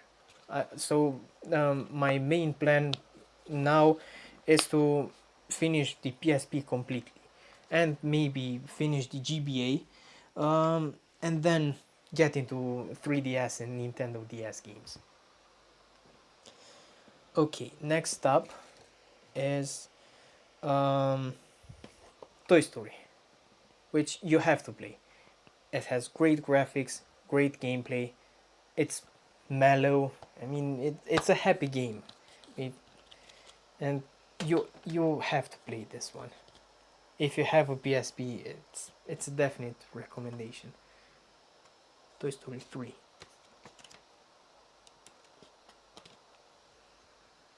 Oh wait, it's not in focus. I'm not in focus. Oh damn.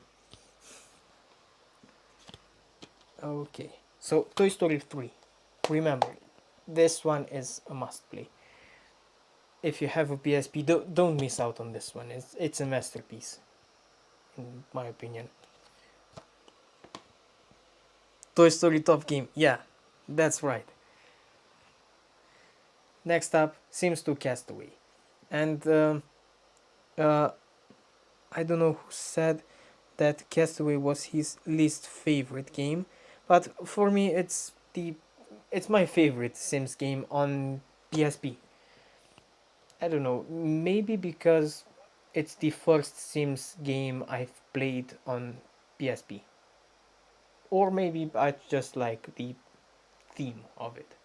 That you get cast away on an island and have to survive. I don't know. But I enjoyed the game, and it's my favorite Sims game out of the PSP ones. Why it's not in focus? Let me just focus. Yeah, now it's in focus. So, Sims 2 Castaway. Okay, next up is MediEvil Resurrection.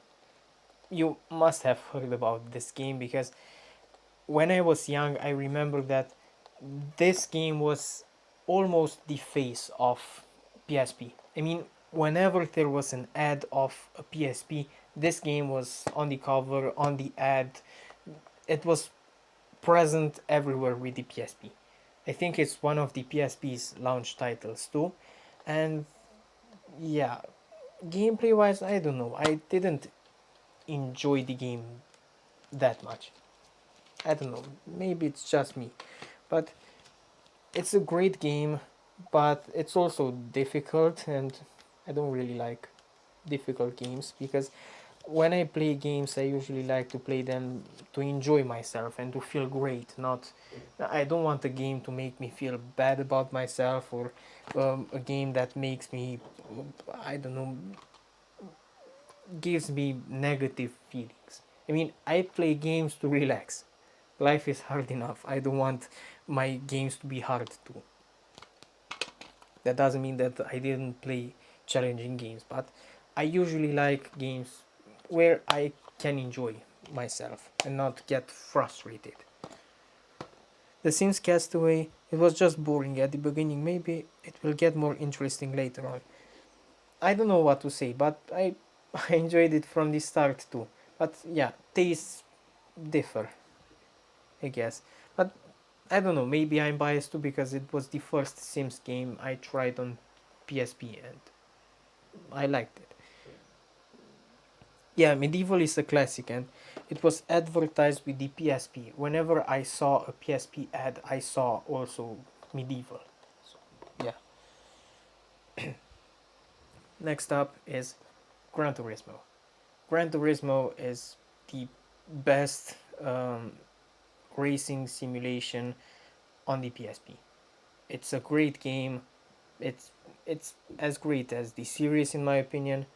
And yeah, if you want a car game on PSP and a good one, try out Gran Turismo. Okay, next up.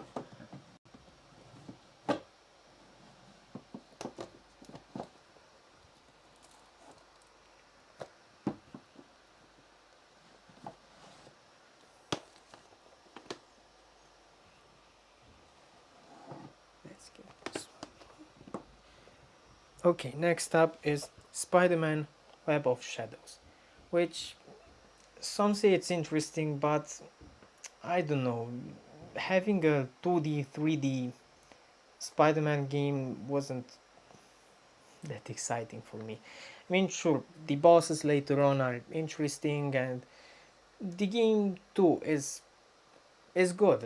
I mean, gameplay wise, it's good. But comparing it to Spider-Man 3 or Spider-Man 2 on the PSP, this one wasn't as interesting. Let's see if it has a manual. Ooh, it has a manual. Nice. And an Activision registry thingy.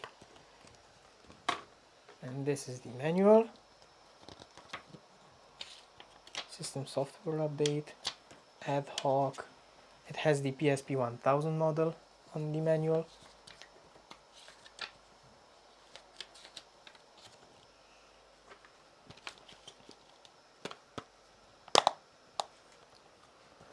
Alright, next up is Siphon Filter, which, if you are into stealth games, is a really great stealth game on the PSP. Really great. Let's see, it has a manual to Siphon Filter.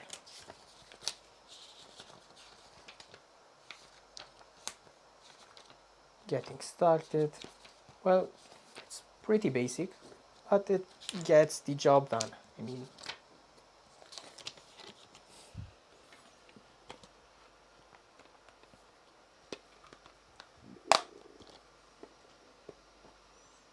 okay, next up is FIFA 12. As I've told you, I have many FIFA games because there are many FIFA games, and I wanted to review them but felt bad to pirate them, so I bought them cheap. So yeah, here's the manual. It's nothing fancy about FIFA. I think you're familiar already with FIFA. So yeah. Next up, Medal of Honor Heroes 2. This is one of the games I used to play in ad hoc with my friends. This one is super awesome. And what is great about it is that I think that you don't even need um, um, your friends to have the same game, because in ad hoc it transfers the game to another PSP, if I remember correctly. But I remember playing this a lot with my friends, and it's great. Even in single player, it's one of the greatest shooters on PSP, hands down. It's one of the greatest. It has the greatest production value, the missions, how they are laid out, the graphics, everything is great. So if you want a good shooter on PSP, try out Medal of Honor 2. Siphon Filter, it's a pity that this series died. It was a great series. True, especially on PSP. It was great. Wait, Siphon Filter. I don't remember if it has PS2 versions, but it was a great franchise, Siphon Filter. As you can see, it's one of the launch titles of the PSP because it has the more bulky design. Um, it's nice that the game manual has the old war font. As you can see, it it has that font used in World War II. See,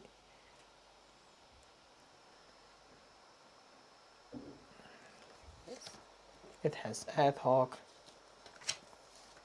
It even explains how the ad hoc works, so that you don't, um, so that you know how to do it. Oh,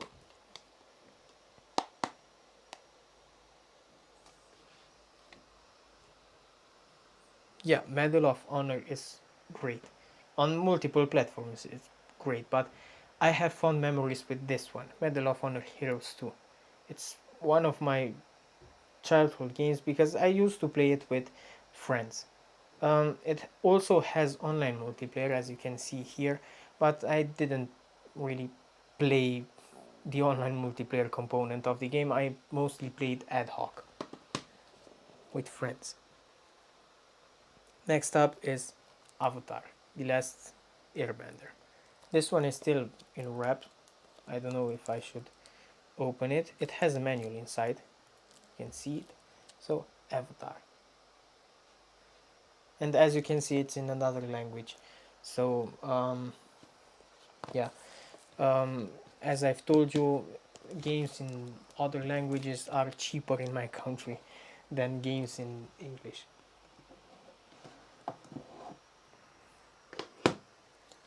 Okay, next up.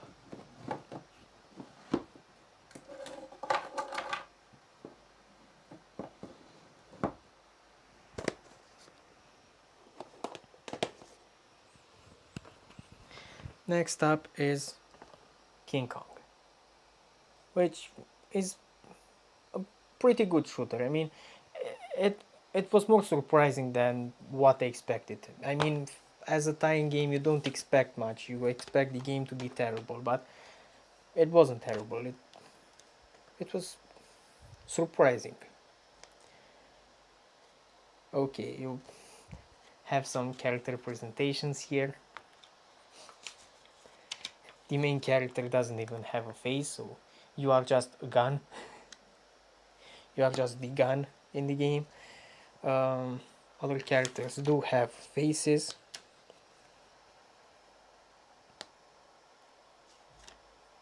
The enemies get presented to you. The food chain, what every weapon does. So yeah, the manual is very informative.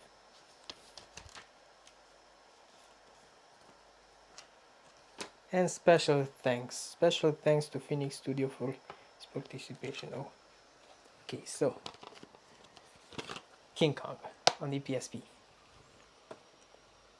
Next up is Jak and Dexter. You have to play this game. It's one of the best the PSP has to offer. I mean, at least in my opinion, you have to play this game. It's super awesome. Especially if you've played Dexter, you have to play this one too. So it has a manual, pretty nice looking manual too. This one's Dexter. The game is in Spanish, but yeah, I do understand Spanish. It's not as enjoyable to play a game in Spanish than in English, but well, it works out. At least I have the copy, and if I want to replay the game, I just pop it in my PSP. One of the best games based on movies on a PSP. True, King Kong was surprisingly good. I mean, I expected, like most tie-in games, to be something mediocre, but it was surprisingly good, actually. Wait, my boxes fell off.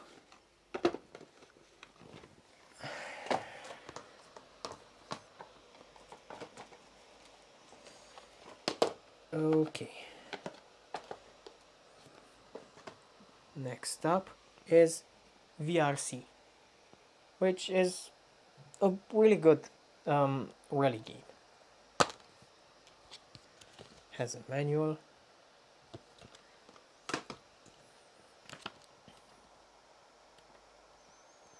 Controls, gameplay, multiplayer options, and also advertisements for other games. Okay, next up is Ben 10 Protector of the Earth, which is one of my favorite PSP games. I just like the art style. I mean, watching the cartoon and then playing this game is pretty close. You don't have all 10 aliens, you have only like 4 or 5 aliens, but still, the gameplay, the art style is really good. I I love the game. This is my favorite Ben 10 game.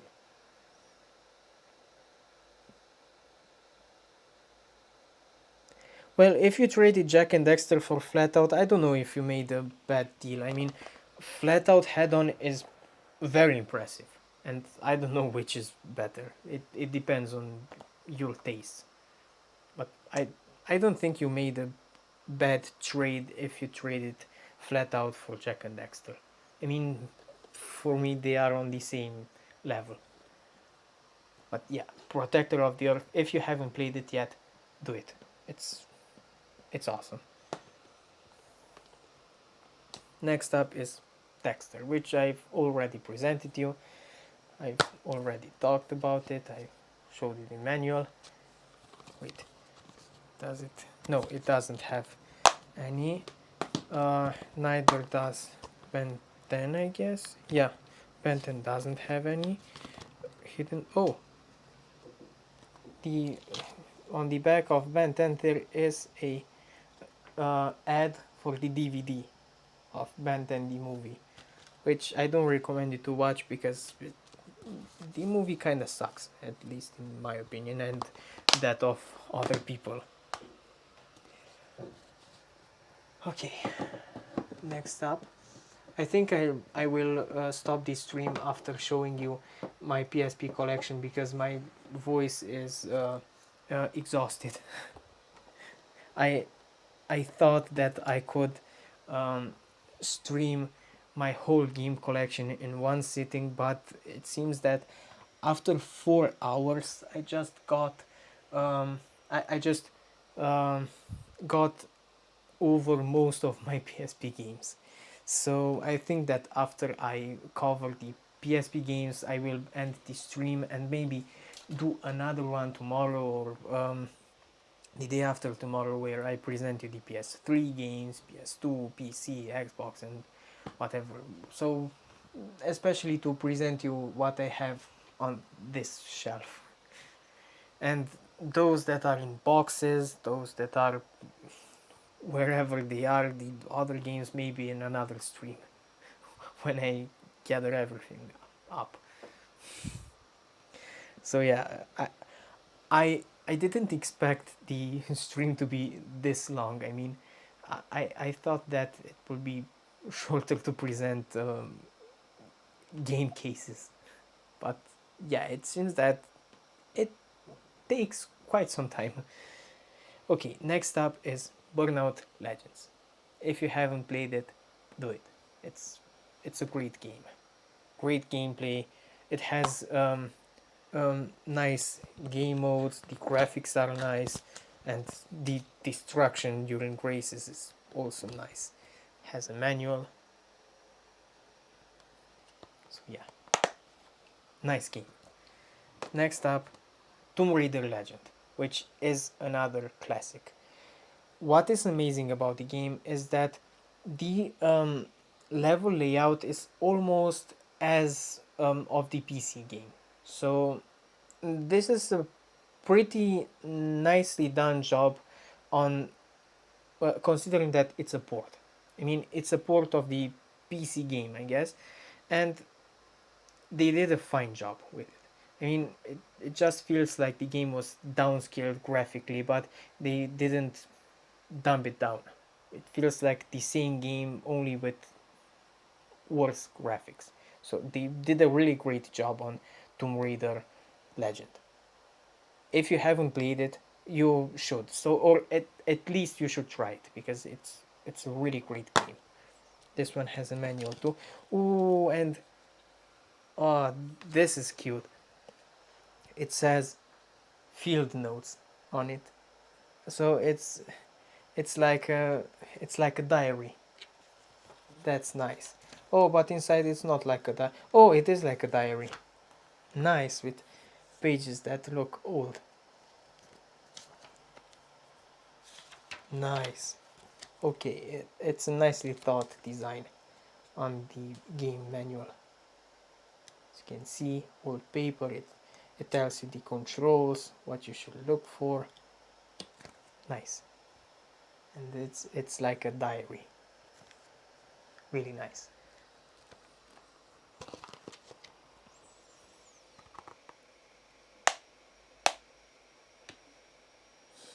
Yeah, Ledden, I'm hungry too. So I hope that I can finish this part, and I also have here another batch. So that part and another batch, and I think then the stream, I'll end the stream and go eat too.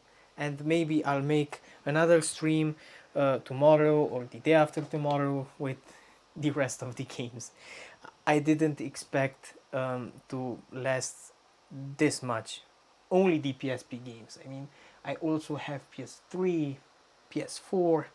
I also have PC games, PS2 games. So, yeah, some streams will follow.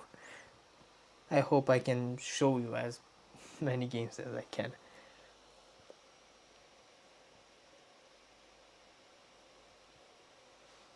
Yeah, they don't make manuals anymore, and it sucks that they don't make manuals. I mean, they were always so cool to have in your game when you buy it and see the game manual. It was always something cool.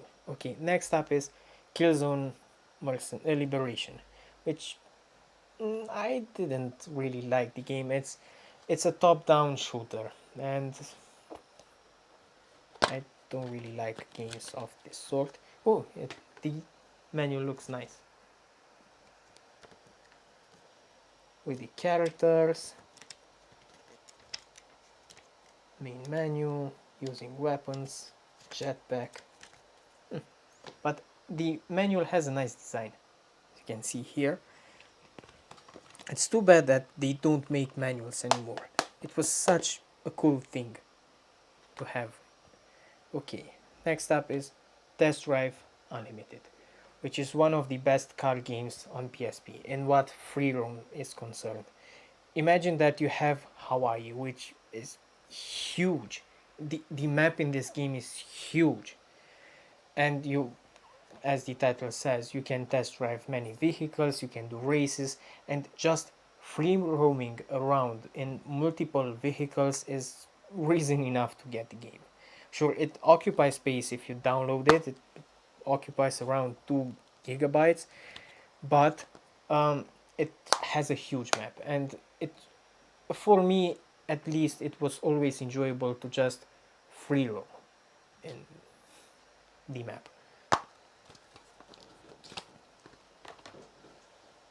Okay, this is the manual.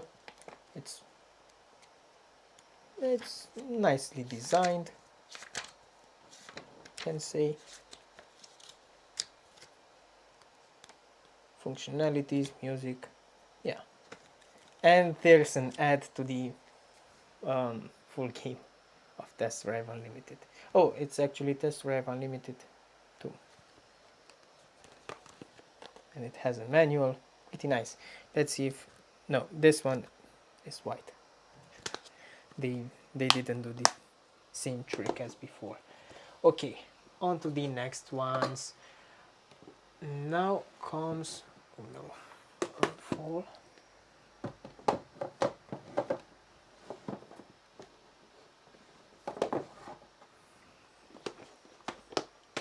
Next up is Iron Man, which is a great game.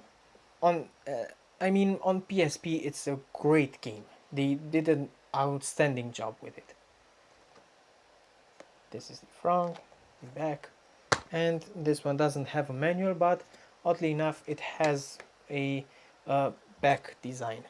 So maybe it had a manual, but the guy who had the game, because I bought it used, lost the manual.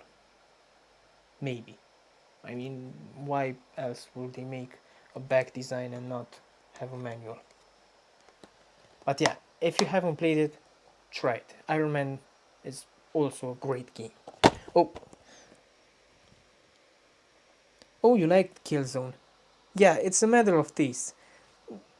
That's why I usually try to read other people's reviews before making a video, because I can't like any game, so that if I read multiple reviews I can make myself an idea on a more objective idea on how the game is. So when I make a review on YouTube, I usually read other people's reviews, I say my opinion about it, so it's more objective. Oh, you don't have an Iron Man manual either. Oh, so then maybe it really doesn't have a manual. Interesting. Too bad, because manuals are pretty cool. That's right, off open world, yeah, it's it's amazing. Next up, Ridge Racer 2, which is okay. I was never a fan of Ridge Racer. I never understood the hype of Ridge Racer. It's nice that it has a interior picture, but yeah, I never understood the hype of Ridge Racer. I mean, it's nice that you have 60 FPS races and they're fast paced, but I don't know, I never had Ridge Racer that much at heart.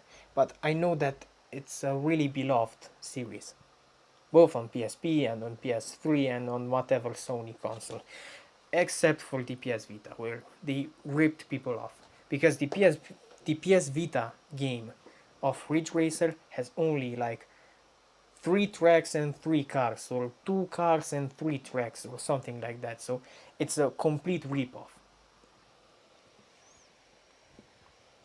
So Ridge Racer on PS Vita is a complete rip-off. It's also expensive, so if you have a Vita, don't even bother with Ridge Racer. It's not even worth downloading. That's how bad Ridge Racer on the PlayStation Vita is. Okay, next up is Tom Clancy's Rainbow, which is a pretty good shooter. I mean, I don't have it really at heart, but I can't complain about the game. It's a good shooter. This one has a manual. Tom Clancy, Ubisoft. Story mode. It has multiplayer. I guess it has also a it has also online multiplayer. No, it doesn't have online multiplayer. Interesting. And it doesn't have a back cover art. But next up is Tiger Woods PGA Tour, which is a good golf game. I mean, out of the golf games on PSP, I guess this is the only simulation game, or only competent simulation golf game. As you can see, it's among the older generation of PSP games because it has the PSP 1000 as a drawing.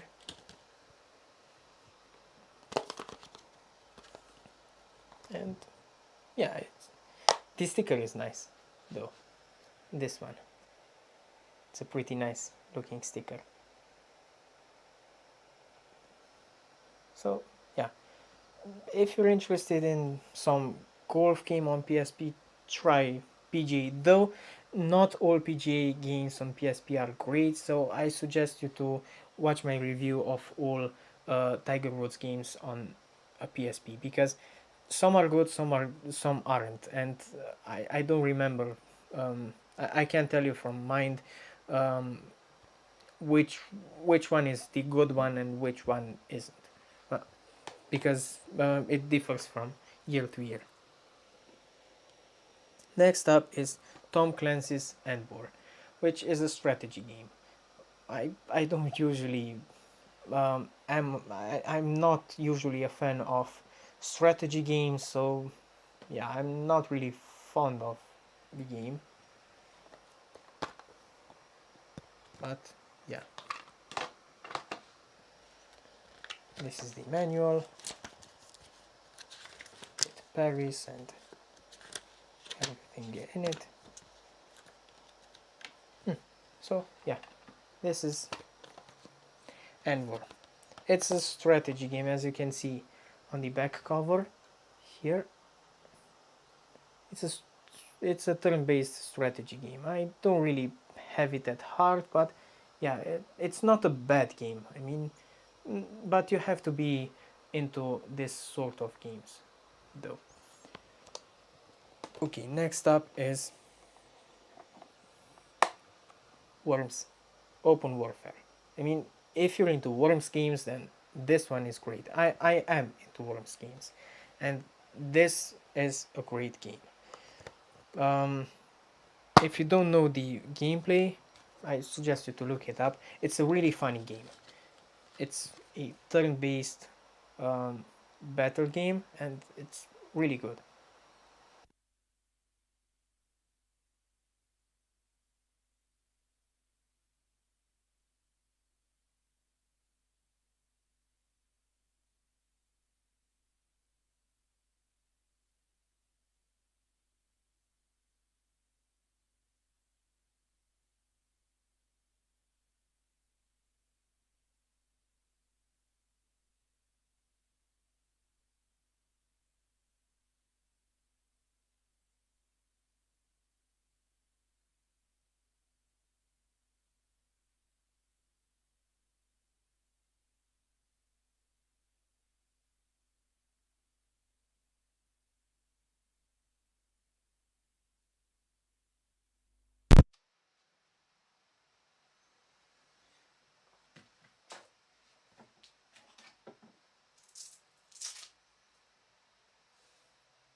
That yeah, if I press the, I'm sorry for annoying your ears, but yeah, it works now. So the sound works again. Okay, so Worms 2. If you want a funny turn-based strategy game that is unique, try it. It's great, and also funny, as you can see from the box art.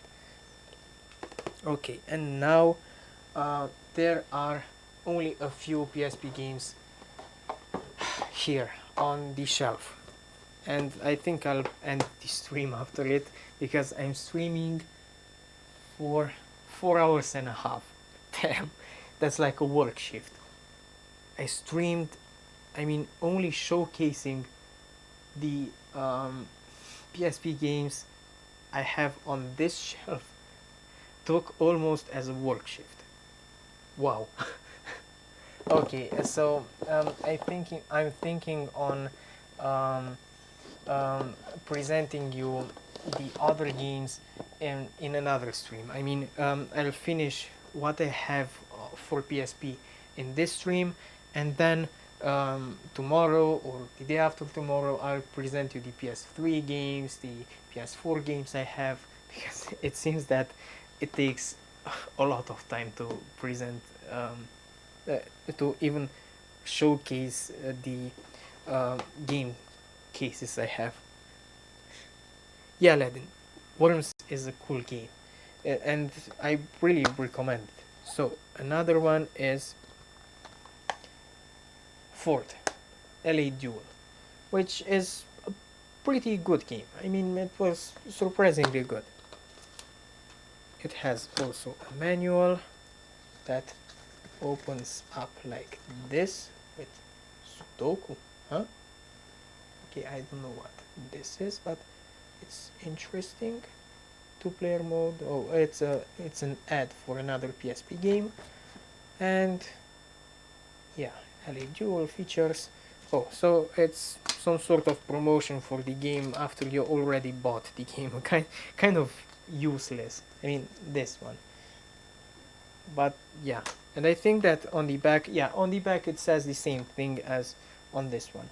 But hey, you get an extra paper that with this generation of PS4 games you don't get. So you gotta appreciate that they printed out the same information twice. Okay, so this is the user guide for the PSP. Team Pursuit. And it also has an interior design. Pretty cool. Really nice. Right, now I also have a movie which I've already showed you at the start. Oh, it also has a manual. Damn. So PSP UMD movies also had a manual. Also interesting thing. Oops. The movies had a movie icon, as you can see here. It had a movie icon, while games had a game icon. See? So this is an interesting little detail about PSP discs. See, this one has a movie symbol. And it also gives you an ad of other movies you can buy for your PSP. Though, in my opinion, UMD movies aren't worth it. I mean, why would you pay for a movie to watch on this screen? I mean, come on. In the era of DVDs, I would rather rent a DVD than rent a movie for my PSP.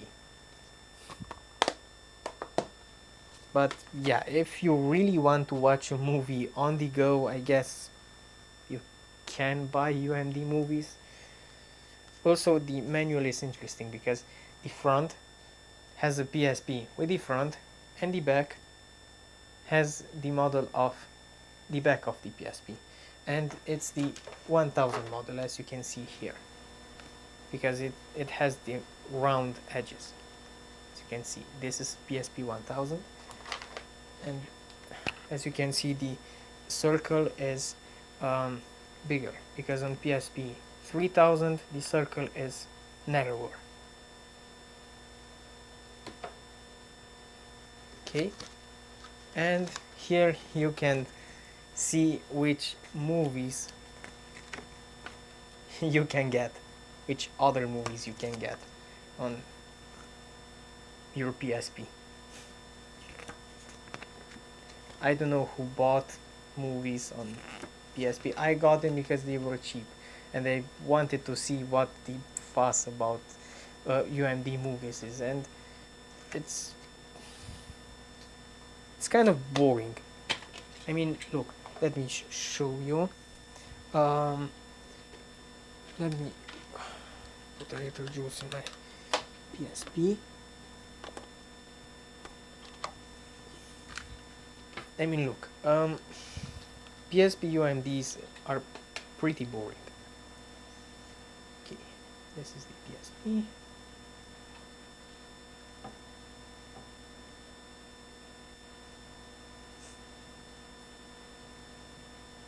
Yeah, Ray, in the era of DVDs, I preferred to rent movies instead of buying them. But I also bought some movies. I can showcase my movie collection too in another stream, because they were cheap, and I'm lazy. I don't want to re-download. It's easier to just get the DVD and pop it in. Okay, so this is what watching a movie on the PSP is like. Let me just focus on the PSP. So this is what you will get. See, it gets you in the video section of the PSP. You open it up. You also get the copyright infringement, and this was always a big question for me. Why do I get the copyright infringement when I buy something, but if it's pirated I don't get it? It's kind of ironic, but yeah, I get it that this warning is actually for those who rip the movies off the DVD and not so. Play all episodes, as you can see, and you have the episodes here, and then you, so it just works like a normal DVD, as you can see. the the PSP movie UMD works just like a normal DVD. And this is Lizzie McGuire on the PSP. PSP UMD. I don't know why people would buy something like this. I bought it for collection purposes. I mean, just to see what this is. I was curious what a PSP UMD movie would look like and how it would work, and I found it cheap, but paying full price for this, I don't know why someone would.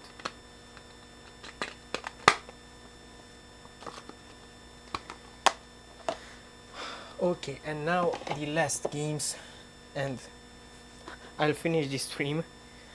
I streamed for 4 hours and a half. Damn, that's a work shift. Wow. But I don't feel that exhausted because, I don't know, it brought me joy to show you the games I've collected. I don't know, I also felt joy. Okay, next up is Star Wars The Force Unleashed, which if you haven't played it, you definitely should.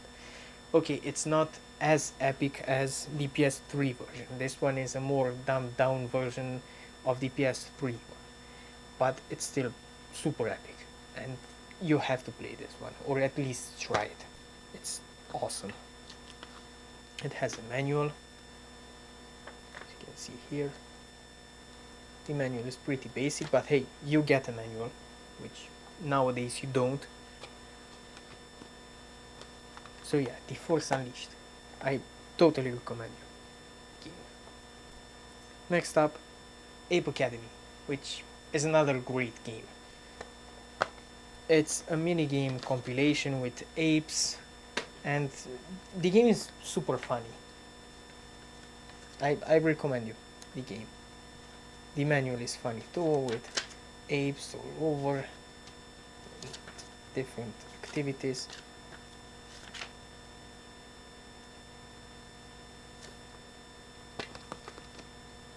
So Ape Escape, no, Ape Academy, and I also have Ape Escape, but I don't know if it's on this shelf or I don't know. I think not, because these are my last games that I have here on this shelf.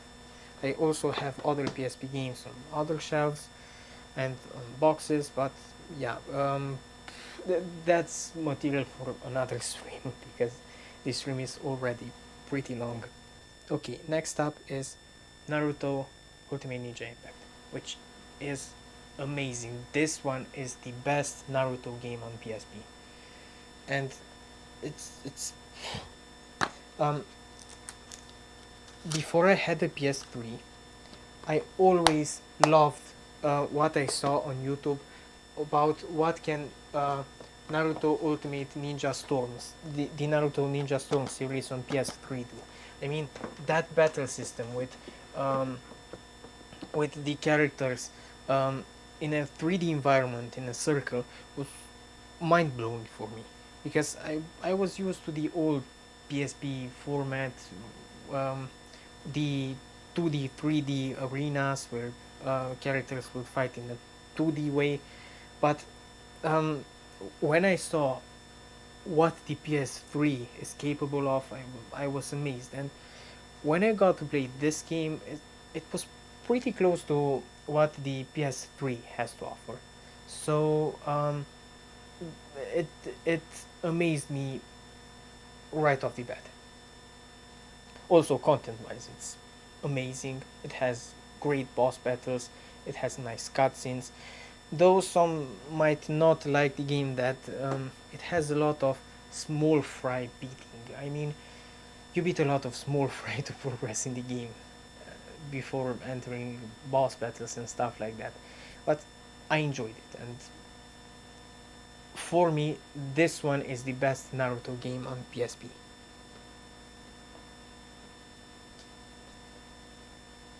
Hopkins. Hi Hopkins. Thank you. Oh, sorry. I'm really glad that you enjoy my videos. Thank you. It's always a joy to see that my videos are enjoyable, and especially that they're useful. So, Naruto Ultimate Ninja Impact. The best Naruto game on PSP. As you can see here, this is the manual. Which, wait, the manual is weird that it has, oh, the instructions are backwards. The instructions are put in a different layout. Interesting. But yeah, this one you have to try it if you're a Naruto fan, because if you're not, then I don't know if I should recommend you the game. Anyway, last two games. And then we finished what I had as PSP games on this shelf. Tune in for other series, like when I will showcase the PS3 games, the PS4 games, and so on. I hope you like the stream, by the way. I mean, if it's not enjoyable to you, I can stop. I mean, for me it's enjoyable because I can get to talk about my collection, because you know how when you collect something, you're proud of it, that you managed to do it, and it's always a joy to talk to other people about what games you have as a game collector. So yeah, if it's enjoyable to you, I will stream the other games I have on this shelf, and maybe the games I have in boxes or on other shelves. But yeah, let's get to the last two games. ATV Off-Road Fury. This one is amazing. It has some amazing amount of content, and it's really nicely done. Here I have some sort of postcard for a contest, but obviously now it's too late to send it because the prize is already won by someone. And the manual is also pretty thick, and it advertises MLB for some reason.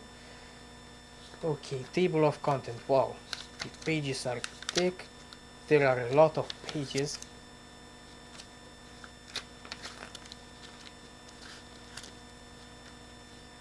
Pause menu. Yeah, interesting. And also notes. This game I think has cheat codes, but I I don't remember um, um, for sure. Yes, epic. When will you do the PS3? I think that I will do the PS3 collection on the next stream. So right on the next stream I will do the PS3 and maybe the PC game collection too, but we'll see because as you could see, only this shelf took me 4 hours and a half to present. So yeah, it takes a lot. So maybe in the next stream I'll showcase only the PS3 and the few Xbox One games I have, and maybe part of the PS4, or maybe the PS4 collection too. So maybe on the next stream I'll do PS3, PS4 and Xbox One, especially because I don't have that many Xbox One games. Okay, the last one to present is Dragon Ball Z Shin Budokai. I also have Shin Budokai 2, but it seems that it's not on this shelf. Maybe it's on a box. Maybe it's in a box. But yeah, Shin Budokai. Shin Budokai. Damn it. That was an epic fail. I feel like that girl that opened up the iPhone box and opened the box like this, and the iPhone fell right in the middle. Something like this. Let me show you. Like that girl that had an iPhone box and opened it like this, and the phone just fell off. That's how I felt with the game case of Shin Budokai. Ah, damn it. I hope my disc is okay. Yeah, it doesn't seem broken or anything. So yeah, it's all good. Yeah, I don't think this game needs a presentation. I mean, it's awesome. Oh, the case is broken. It doesn't have one plastic part here. That's why the CD doesn't stand. So as you can see, it doesn't have a manual. On the back it's white.